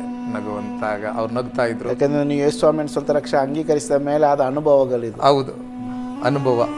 ಅವಾಗ ನಾನು ಅದನ್ನು ಇನ್ನು ಹಾಡೋದಕ್ಕೆ ಪ್ರಾರಂಭ ಮಾಡಿದಾಗ ಯೇಸು ಸ್ವಾಮಿನ ಒಂದು ಹಾಡು ಕೇಳಿದೆ, ಸ್ವಾಮಿ ಒಂದೇ ಒಂದು ಹಾಡು ಕೊಡಪ್ಪ, ನಿನ್ನ ಉಪಕಾರಗಳನ್ನು ನೆನೆಸಿ ನಾನು ಹಾಡಬೇಕು ಸ್ವಾಮಿ ಎಂಬುದಾಗಿ ಕೇಳಿಕೊಂಡೆ. ಆವಾಗ ದೇವರು ನನಗೆ ಆ ಹಾಡಿನ ಒಂದು ವರ ಕೊಟ್ಟರು ಬರೆಯುವುದಕ್ಕೆ. ಇವತ್ತು ಬರೆಯಂಗೆ ದೇವ್ರ ಕೃಪೆ ಮಾಡಿದರು. ಯಾಕಂದ್ರೆ ನೀವು ಒಂದು ಕ್ಲಾಸ್ ಒಂದು ದಿವಸ ಹೋದವರು, ಒಂದು ಸ್ಕೂಲಿಗೆ ಹೋಗ್ಲಿಲ್ಲ. ಒಂದು ದಿನ ಅಂದ್ರೆ 2 ಗಂಟೆ ಮಾತ್ರ ಒಂದು ಸ್ಕೂಲಲ್ಲಿ ಕೂತು, ಅದು ಕೂಡ ಪೆಟ್ಟು ತಿಂದು ಹೊರಗೆ ಬಂದಂತ ವ್ಯಕ್ತಿ ತಂದೆಯಿಂದ. ಯಾಕಂದ್ರೆ ಸ್ಕೂಲ್ ಕಲಿಯುವಂತ ಒಂದು ಅವಕಾಶ ಇಲ್ಲ ನಿಮ್ಗೆ ಖಂಡಿತ. ಆದ್ರೂ ಈ ಒಂದು ಯಾಕಂದ್ರೆ ಒಂದು ಕಾಳನಾಯಕ ಪಾಸ್ಟರ್ ಅವರ ಜೀವಿತದಲ್ಲಿ ದೇವರು ಅಂತ ಒಂದು ಅದ್ಭುತವನ್ನು ಮಾಡಿ ದೇವರು ನನಗೆ ಕೂಡ ಆ ಒಂದು ನಂಬಿಕೆ ನಿಮಗೆ ಬಂತು. ಅವರ ಜೀವಿತವನ್ನು ಆ ರೀತಿಯಾಗಿ ಮಾಡಿ ಅವರನ್ನು ಒಳ್ಳೆ ಒಂದು ಬರೆಯುವಂಥ ವ್ಯಕ್ತಿಯನ್ನಂತೆ ಮಾಡಿ ದೇವರು ನನ್ನನ್ನು ಕೂಡ ಬರೆದು ಮಾಡಲಿಕ್ಕೆ ಶಕ್ತನು, ನನಗೆ ವಿದ್ಯಾಭ್ಯಾಸ ಕಲಿಸಲಿಕ್ಕೆ ಶಕ್ತನು. ಆ ಒಂದು ನಂಬಿಕೆಯಿಂದ ನೀವು ಪ್ರಾರ್ಥಿಸುವಂಥ ಸಮಯದಲ್ಲಿ ನಿಮ್ಮಲ್ಲಿರುವಂಥ ಒಂದು ದಾಹ, ಆ ಒಂದು ಬಾಯಾರಿಕೆಯನ್ನು ನೋಡಿದಂಥ ದೇವರು ಅವರು ನಿಮಗೆ ಕೂಡ ಬರೆಯುವುದಕ್ಕೆ ಕಲಿಯುವುದಕ್ಕೆ ದೇವರು ಕಲಿಸಿಕೊಟ್ರು. ಯಾಕಂದರೆ ಅನೇಕರು ಬರೀಲಿಕ್ಕೆ ಕಲಿ ಸ್ಕೂಲಿಗೆ ಹೋಗಬೇಕು, ಒಂದು ಸ್ವಲ್ಪ ಸಣ್ಣ ಪ್ರಾಯದಲ್ಲಿ ಹೋಗಿ ಟೀಚರ್ಸ್ಗಳ ಮೂಲಕ ಕೈಯಲ್ಲಿ ಬರೆಸಿ ಈ ಬರೆದು ಮತ್ತೆ ಅವರು, ಆದರೆ ದೇವರು ನಂಬುವಾಗ, ದೇವರ ಹತ್ರ ಕೇಳುವಾಗ ದೇವರು ನಿಮಗೆ ಬರೀಲಿಕ್ಕೆ ಕಲಿಸಿಕೊಟ್ರು, ಓದಲಿಕ್ಕೆ ಕಲಿಸಿಕೊಟ್ರು, ಬೈಬಲ್ ಓದಲಿಕ್ಕೆ ಪ್ರಾರಂಭ ಮಾಡಿದ್ದೀನಿ. ಹೌದು. ಮುಂದೇನಾಯ್ತು? ಮುಂದೆ ನಾನು ಕೇಳಿಕೊಂಡದಕ್ಕಿಂತ ಹೆಚ್ಚಾಗಿ ದೇವರು ವಾಕ್ಯ ಹೇಳುತ್ತದೆ, ನೀನು ಕೇಳುವುದಕ್ಕಿಂತಲೂ ಆಲೋಚಿಸೋದಕ್ಕಿಂತಲೂ ಅಧಿಕವಾಗಿ ದೇವರು ಮಾಡ್ತಾನಂತ. ಅದರಂಗೆ ನನ್ನ ಜೀವಿತದಲ್ಲಿ ನನಗೆ ಓದುವುದಕ್ಕೆ ದೇವರು ಕಲಿಸಿಕೊಟ್ರು, ಬರೆಯುವುದಕ್ಕೆ ಕಲಿಸಿಕೊಟ್ರು. ಹಾಡುಗಳು, ದೇವರ ಆತ್ಮನಿಂದ ಕೆಲವು ಹಾಡುಗಳು ನನ್ನ ಒಳಗಡೆ ಹೊರಬಂದು ನಾನಿವತ್ತು ಒಂದು 2 ವಾಲ್ಯೂಮ್ CD ಮಾಡಿದ್ದೀನಿ. ಆ CD ಹೆಸರು ಜೀವನದ ನಿರೀಕ್ಷೆ ಎಂಬುದಾಗಿ. ಒಂದು ವಾಲ್ಯೂಮು ಒಂದು 3.5 ವರ್ಷ ಹಿಂದುಗಡೆ ಮಾಡಿದ್ದೆ. ಅದು ಮಾಡಿದ ನಂತರ ಮತ್ತು ನಮ್ಮ ಊರಲ್ಲಿ 85 ವರ್ಷ ಸಭೆ ಕಟ್ಟಿದ್ದಾರೆ. ಆ ಸಭೆಯಲ್ಲಿ ಒಂದು ಬಹಿರಂಗವಾಗಿ ಒಂದು ಮೀಟಿಂಗ್ ಮಾಡಿ, ಯಾರು ಮಾಡಿರಲಿಲ್ಲ, ಅದು ಮಾಡಬೇಕೆಂಬ ದಾಹ ನನಗುಂಟಾಯಿತು. ಸುಮಾರು 3.5 ವರ್ಷದಿಂದ ತುಂಬ ಕಣ್ಣೀರಿಂದ ಪ್ರೇಯರ್ ಮಾಡಿಕೊಂಡು ಬಂದಾಗ ಆ ಮೀಟಿಂಗ್ಗಳು ದೇವರು ಮಾಡಂಗೆ ಸಹಾಯ ಮಾಡಿದರು. ಬ್ರದರ್, ನೀವು ಹೇಳ್ತಾ ಇದ್ದೀರಿ, ಯಾಕೆಂದರೆ ಒಂದು ಬೆಂಗಳೂರು ಪಟ್ಟಣದಲ್ಲಿ ಕೆಲಸ ಮಾಡೋ ಸಮಯದಲ್ಲಿ ಎಲ್ಲ ಜೀವಿತ ಮಾಡಿ ಒಂದು ದಿನ ಆ ಒಂದು ತಮ್ಮನ ಒಂದು ದೇವರ ದರ್ಶನ ಕೊಟ್ಟಾಗ, ಹೌದು, ತಮ್ಮನ ಮೂಲಕ ನಿಮಗೆ ದೇವರು ಆವತ್ತು ಹೇಳಿದ್ರೆ ನಿಮಗೆ ದೇವರು ದರ್ಶನ ಕೊಟ್ಟು ನಿಮ್ಮ ಜೀವಿತವನ್ನು ದೇವರು ಬದಲಾಯಿಸಿ ಮುಂದೆ ನೀವು ಈ ರೀತಿಯಾಗಿರುವಾಗ ನಿಮಗೆ ಒಂದು ಈ ಸುವಾರ್ತಿಕ ಸೇವೆ ಮಾಡೋದಕ್ಕೆ ಅದು ಯಾವ ರೀತಿ ನಿಮಗೆ ಪ್ರೇರಣೆ ಆಯಿತು? ಈ CDಗಳನ್ನೆಲ್ಲ ಮಾಡಿದ್ದೀರಿ, ಮತ್ತು ಈ ಒಂದು ಸುವಾರ್ತಿಕ ಸೇವೆಯನ್ನು ಮಾಡಬೇಕು, ಅದು ಯಾವ ರೀತಿ ನಿಮಗೆ ಪ್ರೇರಣೆ ಆಯಿತು? ಅದು ನೀವು ಕೇಳಿದ್ದು ಒಳ್ಳೆ ಸಂಗತಿ, ನಿಜವಾಗಲೂ ಅದು ನಾನು ಹೇಳೋದಕ್ಕೆ ಇಷ್ಟಪಡ್ತೀನಿ.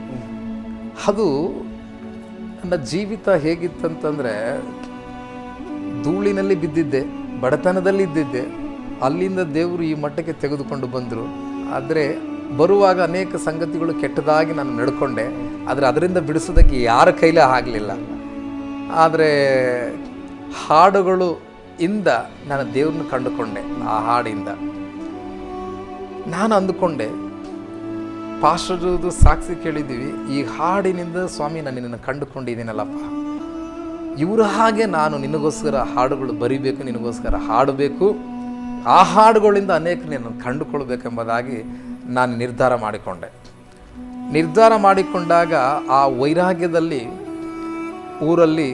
ಊರು ಕಡೆಗೆಲ್ಲ ನಾನು ಹೋಗಿ ಸುವಾರ್ತೆ ಸಾರೋದಕ್ಕೆ ಪ್ರಾರಂಭ ಮಾಡಿದೆ. ಆವಾಗ ನಮ್ಮ ಊರಲ್ಲಿರುವಂಥ ಕ್ರೈಸ್ತರು ಕೂಡ ನನಗೆ ಭಾಳ ವಿರೋಧವಾಯಿತು.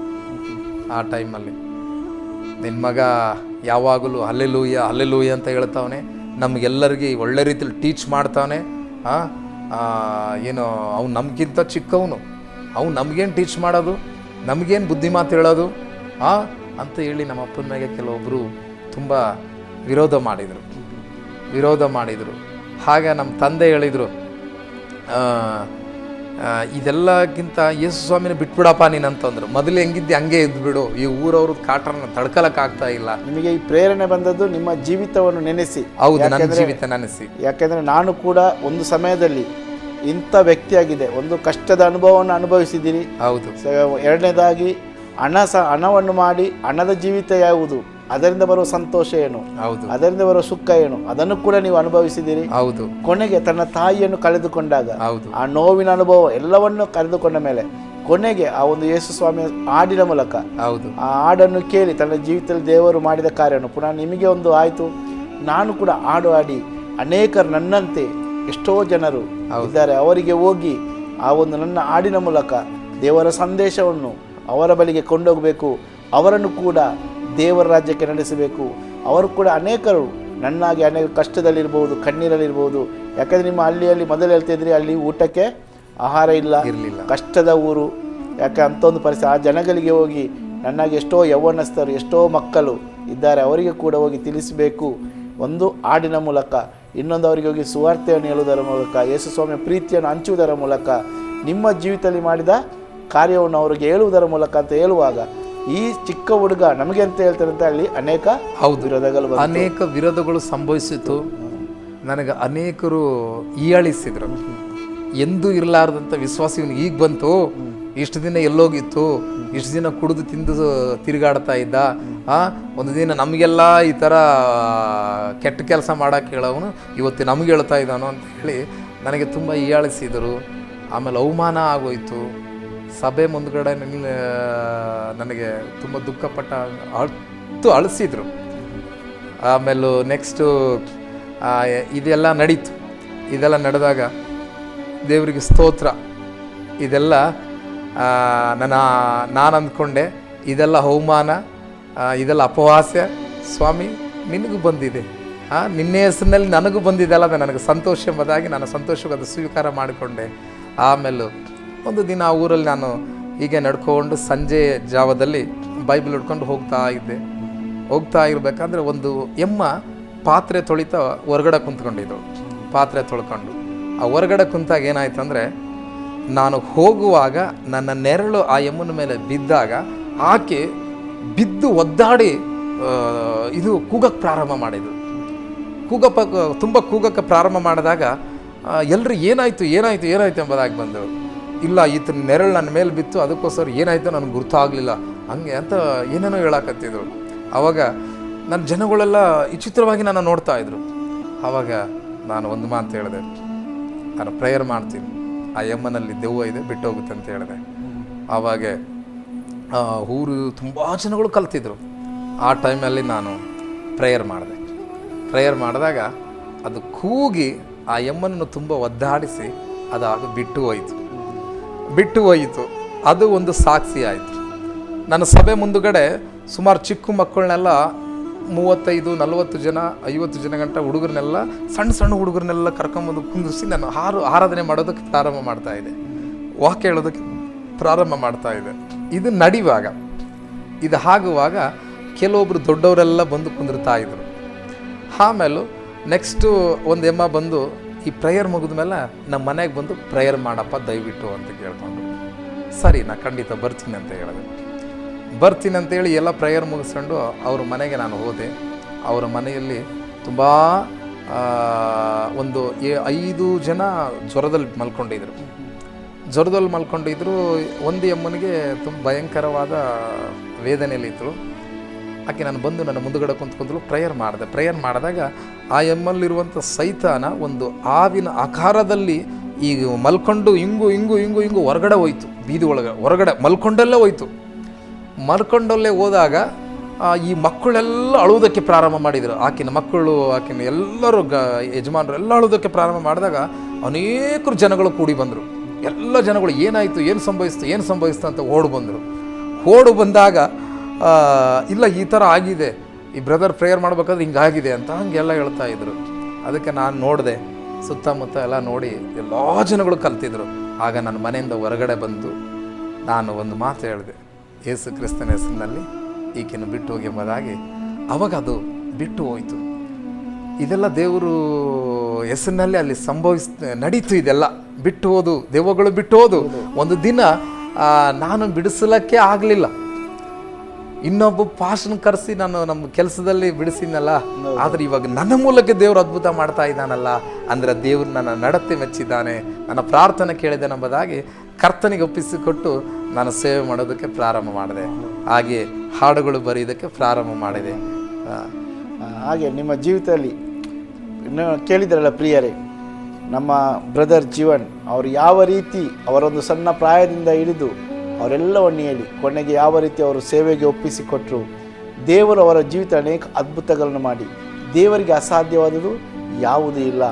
ದೇವರು ಯಾರನ್ನು ಬೇಕಾದರೂ ಯಾವ ರೀತಿಯಾದರೂ ಆತನು ಉಪಯೋಗಿಸಲು ಶಕ್ತನಾಗಿದ್ದಾನೆ. ದೇವರು ಯಾವುದೇ ವಿದ್ಯೆಯನ್ನಾಗಲಿ ಅಥವಾ ಯಾವುದನ್ನು ಆತನು ನೋಡುವುದಿಲ್ಲ. ಎಲ್ಲವನ್ನು, ಯಾಕೆಂದರೆ ದೇವರಿಗೆ ಬೇಕಾದದ್ದು ನಮ್ಮ ಹೃದಯ, ದೇವರಿಗೆ ಬೇಕಾದದ್ದು ನಮ್ಮ ಆಸೆ, ಒಂದು ದಾಹ, ಆ ಬಾಯಾರಿಕೆ ಉಳ್ಳವರಾಗಿರುವುದಾದರೆ ನಮ್ಮ ಜೀವಿತದಲ್ಲಿ ಕೂಡ ಅಂತ ಇರುವುದಾದ ದೇವರು ನಮ್ಮಲ್ಲಿ ಕೂಡ ಈ ಬ್ರದರ್ನ ಜೀವಿತದಲ್ಲಿ ಮಾಡಿದ ಅದ್ಭುತಗಳು ನಮ್ಮ ಜೀವಿತದಲ್ಲಿ ಮಾಡಲು. ಯಾಕೆಂದರೆ ಅವರು ಆಗ ತಿಳಿದುಕೊಂಡಿದ್ದರು, ಆ ಸೇವಕರು ಪ್ರಾರ್ಥನೆ ಮಾಡುವಾಗ ಅಲ್ಲಿ ಒಂದು ಕೆಲಸದಲ್ಲಿ ಒಂದು ಸಹೋದರಿ ಜೀವಿತ ಬಿಟ್ಟು ಹೋಯಿತು. ಈಗ ನಾನು ಯೇಸುವಿನ ಹೆಸರನ್ನು ಹೇಳುವಾಗ ಅದು ಬಿಟ್ಟು ಹೋಯ್ತಲ್ಲ. ಆ ಸಮಯದಲ್ಲಿ ಗೊತ್ತಾಯಿತು, ದೇವರು ನನ್ನನ್ನು ಪ್ರೀತಿಸ್ತಾರೆ, ದೇವರು ನನ್ನ ಸಂಗಡ ಇದ್ದಾರೆ, ದೇವರಿಗೆ ನಾನು ಸರಿಯಾಗಿದ್ದೇನೆ. ಈಗ ನಾನು ಎಲ್ಲಿ ಹೋದರೂ ಯೇಸುವಿನ ಹೆಸರಿನಲ್ಲಿ ನನಗೆಲ್ಲವನ್ನು ಮಾಡಲು ಸಾಧ್ಯ, ಯಾಕೆಂದರೆ ದೇವರು ನನ್ನ ಸಂಗಡ ಇದ್ದಾನೆ ಎಂಬ ಅರಿವದ ಮತ್ತೆ ಅವರು ದೇವರಿಗಾಗಿ ಅವರು ಒಪ್ಪಿಸಿಕೊಟ್ಟು ಅವ್ರ ಸೇವೆಗೆ ಇಳಿದ್ರು. ಈ ಒಂದು ಸುವಾರ್ತಿಕ ಸೇವೆನಿದ್ರು. ಬ್ರದರ್, ನಿಮ್ಮ ಮುಂದಿನ ಒಂದು ಗುರಿ ಮತ್ತು ನಿರೀಕ್ಷೆ? ನನ್ನ ಮುಂದಿನ ಗುರಿ ಏನಂತಂದರೆ, ನನ್ನದು ಆಸೆ, ನನ್ನ ಹಾಗೆ ಅನೇಕರು ಪಾಪ ಮಾಡ್ತಾ ಇದ್ದಾರೆ. ಎಷ್ಟೋ ತಂದೆ ತಾಯಿ ಹೇಳಿದಂಥ ಮಾತುಗಳು ಕೇಳದೆ, ದೊಡ್ಡವರು ಹೇಳಿದಂಥ ಮಾತುಗಳು ಕೇಳದೆ ಅನೇಕರು ತಪ್ಪುಗಳು ಮಾಡ್ತಾ ಇದ್ದಾರೆ. ಹಾಗೆ ನನ್ನನ್ನು ಸರಿಪಡಿಸಿದಂಥ ದೇವರು ಅವ್ರನ್ನೆಲ್ಲ ಸರಿಪಡಿಸ್ತಾನೆಂಬುದಾಗಿ ನನ್ನ ನಂಬಿಕೆ, ನನ್ನ ವಿಶ್ವಾಸ ಬಲವಾಗಿದೆ. ಆತನ ಹೆಸರಿನಲ್ಲಿ ಅದ್ಭುತಗಳು ನಡೆಯುತ್ತೆ. ಹಾಗಾಗಿ ನಾನು ಅವ್ರನ್ನೆಲ್ಲ ಯೇಸು ಸ್ವಾಮಿ ಕಡೆಗೆ ಕರ್ಕೊಂಡು ಬರಬೇಕು, ಪರಲೋಕಕ್ಕೆ ಅವ್ರನ್ನ ಕರ್ಕೊಂಡು ಹೋಗ್ಬೇಕೆಂಬ ನನ್ನ ಆಸೆ. ನನ್ನ CDS ಏನಿದೆ ಅಂದರೆ ಜೀವನದ ನಿರೀಕ್ಷೆ ಎಂಬುದಾಗಿ, ಅದು ನನ್ನ ಜೀವನದ ನಿರೀಕ್ಷೆ ಆಗಿದೆ. ಮತ್ತೆ ಅನೇಕ ಹಾಡುಗಳು ಬರೆದು ಇನ್ನು CD ಮಾಡಿ ಅನೇಕರು ಆ ಹಾಡುಗಳು ಕೇಳುವಾಗ ಯೇಸು ಕ್ರಿಸ್ತನನ್ನು ಕಂಡುಕೊಳ್ಳಬೇಕೆಂಬ ನಿರೀಕ್ಷೆ ಅವರಲ್ಲಿ ಉಂಟಾಗಬೇಕೆಂಬುದೇ ನನ್ನ ನಿರೀಕ್ಷೆ. ನಿಜವಾಗಿ ಪ್ರಿಯರೇ, ನೀವು ಕೇಳಿದ್ದೀರಿ, ಅವರ ಒಂದು CD ಇದೆ, ಜೀವನದ ನಿರೀಕ್ಷೆ. ಯಾಕೆಂದರೆ ಅವರ ನಿರೀಕ್ಷೆ ಕೂಡ ಅದೇ. ಈ ಒಂದು ಹಾಡುಗಳ ಮೂಲಕ, ನಾನು ಬರೆಯುವಂಥ, ನಾನು ಹೇಳುವಂಥ ಒಂದೊಂದು ಹಾಡುಗಳ ಮೂಲಕ ಅವರೆಲ್ಲರೂ ಕರ್ತನಾದ ಯೇಸು ಸ್ವಾಮಿಯನ್ನು ತಿಳಿದುಕೊಳ್ಳಬೇಕು, ಅವರೆಲ್ಲರೂ ರಕ್ಷಿಸಲ್ಪಡಬೇಕು, ಆ ಪರಲೋಕದ ಬಗ್ಗೆ ನಿತ್ಯ ಜೀವನ ಹೊಂದಿಕೊಳ್ಳಬೇಕು. ಅವರು ನಮ್ಮ ಹಾಗೆ, ಅವ್ರು ಹೇಳ್ತಿದ್ದಾರೆ ನನ್ನ ಹಾಗೆ. ಯಾಕೆ ಅನೇಕ ಕಷ್ಟದಲ್ಲಿ, ಕಣ್ಣೀರಿನಲ್ಲಿ, ವೇದನೆಯಲ್ಲಿ, ದುಃಖದಲ್ಲಿ, ಸಮಸ್ಯೆಗಳಲ್ಲಿ ಹಾದು ಹೋಗುತ್ತಿರುವಂಥ ಜನರ ಬಳಿಗೆ ನನ್ನ ಹಾಡುಗಳು ತಲುಪಬೇಕು, ನನಗೆ ಇನ್ನೆಚ್ಚಾಗಿ CD ಮಾಡಬೇಕು. ಇದನ್ನು ವೀಕ್ಷಿಸ್ತಿರುವಂಥ ಪ್ರಿಯರೇ, ನಿಮ್ಮಲ್ಲಿ ನನ್ನ ಒಂದು ವಿನಂತಿ, ಸಹೋದರನಿಗಾಗಿ ನೀವು ಕೇಳಿದ್ದೀರಿ, ಅವರ ಜೀವಿತದಲ್ಲಿ ಅವರಿಗಾಗಿ ಪ್ರಾರ್ಥಿಸಿ, ಅವರು ಇನ್ನೆಚ್ಚಾಗಿ ಅನೇಕ CD ಬಿಡುಗಡೆ ಮಾಡುವುದಕ್ಕಾಗಿ, ದೇವರವರಿಗೆ ಇನ್ನೆಚ್ಚಾದ ಹಾಡುಗಳನ್ನು ಕೊಡುವುದಕ್ಕಾಗಿ, ಅವ್ರನ್ನ ಇನ್ನೆಚ್ಚಾಗಿ ಸೇವೆಯಲ್ಲಿ ದೇವರು ಉಪಯೋಗಿಸುವುದಕ್ಕಾಗಿ. ಪ್ರಿಯರೇ, ಇವರು ಹೇಳಿದ ಪ್ರತಿಯೊಂದು ಅವರ ಜೀವಿತದಲ್ಲಿ ದೇವರು ಮಾಡಿದ ಕಾರ್ಯಗಳು ನೀವು ಕೇಳಿದ್ದೀರಿ. ಯಾಕೆಂದರೆ ನೀವು ಕೇಳುವಾಗ ನಿಮ್ಮ ಜೀವಿತದಲ್ಲೂ ಕೂಡ ಯಾವುದೇ ಪರಿಸ್ಥಿತಿ ಇರುವುದಾದರೂ ನಿಮ್ಮ ಪರಿಸ್ಥಿತಿಯನ್ನು ಮಾರ್ಪಡಿಸಲು ಆತನು ಶಕ್ತನಾಗಿದ್ದಾನೆ. ನಮ್ಮಿಂದ ಯಾವುದು ಸಾಧ್ಯವಿಲ್ಲ ಅಂತ ನಾವು ಹೇಳುವುದಾದರೂ ದೇವರಿಗೆ ಎಲ್ಲವೂ ಸಾಧ್ಯ. ಯಾಕಂದರೆ ದೇವರ ವಾಕ್ಯದಲ್ಲಿ ನೋಡ್ತೇವೆ ಪ್ರಿಯರೇ, ಅಸಾಧ್ಯವಾದುಂಟು ನನಗೆಲ್ಲವೂ ಸಾಧ್ಯ ಎಂದು ಹೇಳಿದ ದೇವರು, ಎಲ್ಲವನ್ನು ಸಾಧ್ಯವಾಗಿ ಮಾಡುವ ದೇವರು ನಮ್ಮ ದೇವರು ಸರ್ವಶಕ್ತನಾದ ದೇವರಾಗಿದ್ದಾನೆ. ಆತನು ನಮ್ಮ ಯೇಸು ಆಗಿದ್ದಾನೆ. ಪ್ರಿಯರೇ, ಈವರೆಗೆ ಈ ಒಂದು ಸುವಾರ್ತಿಕ ಈ ಕಾರ್ಯಕ್ರಮವನ್ನು ನೀವು ಕೇಳ್ತಾ ಇದ್ದೀರಿ. ಈ ಕಾರ್ಯಕ್ರಮದಲ್ಲಿ ನೀವು ಆಶ್ವಸಲ್ಪಟ್ಟಿದ್ದೀರಿ, ನೀವು ಉತ್ತೇಜನವಾಗಿದೆ ಅಂತ ನಾನು ನಂಬುತ್ತೇನೆ. ಪ್ರಿಯರೇ, ಈ ಒಂದು ಸುವಾರ್ತಿಕ ಕಾರ್ಯಕ್ರಮಕ್ಕೆ ಇನ್ನೊಂದು ಅತಿಥಿಯೊಂದಿಗೆ ಬರುವವರೆಗೆ ಈ ಒಂದು ಆಸರೆ ನೀವು ವೀಕ್ಷಿಸ್ತೀರಿ. ವಂದನೆಗಳು.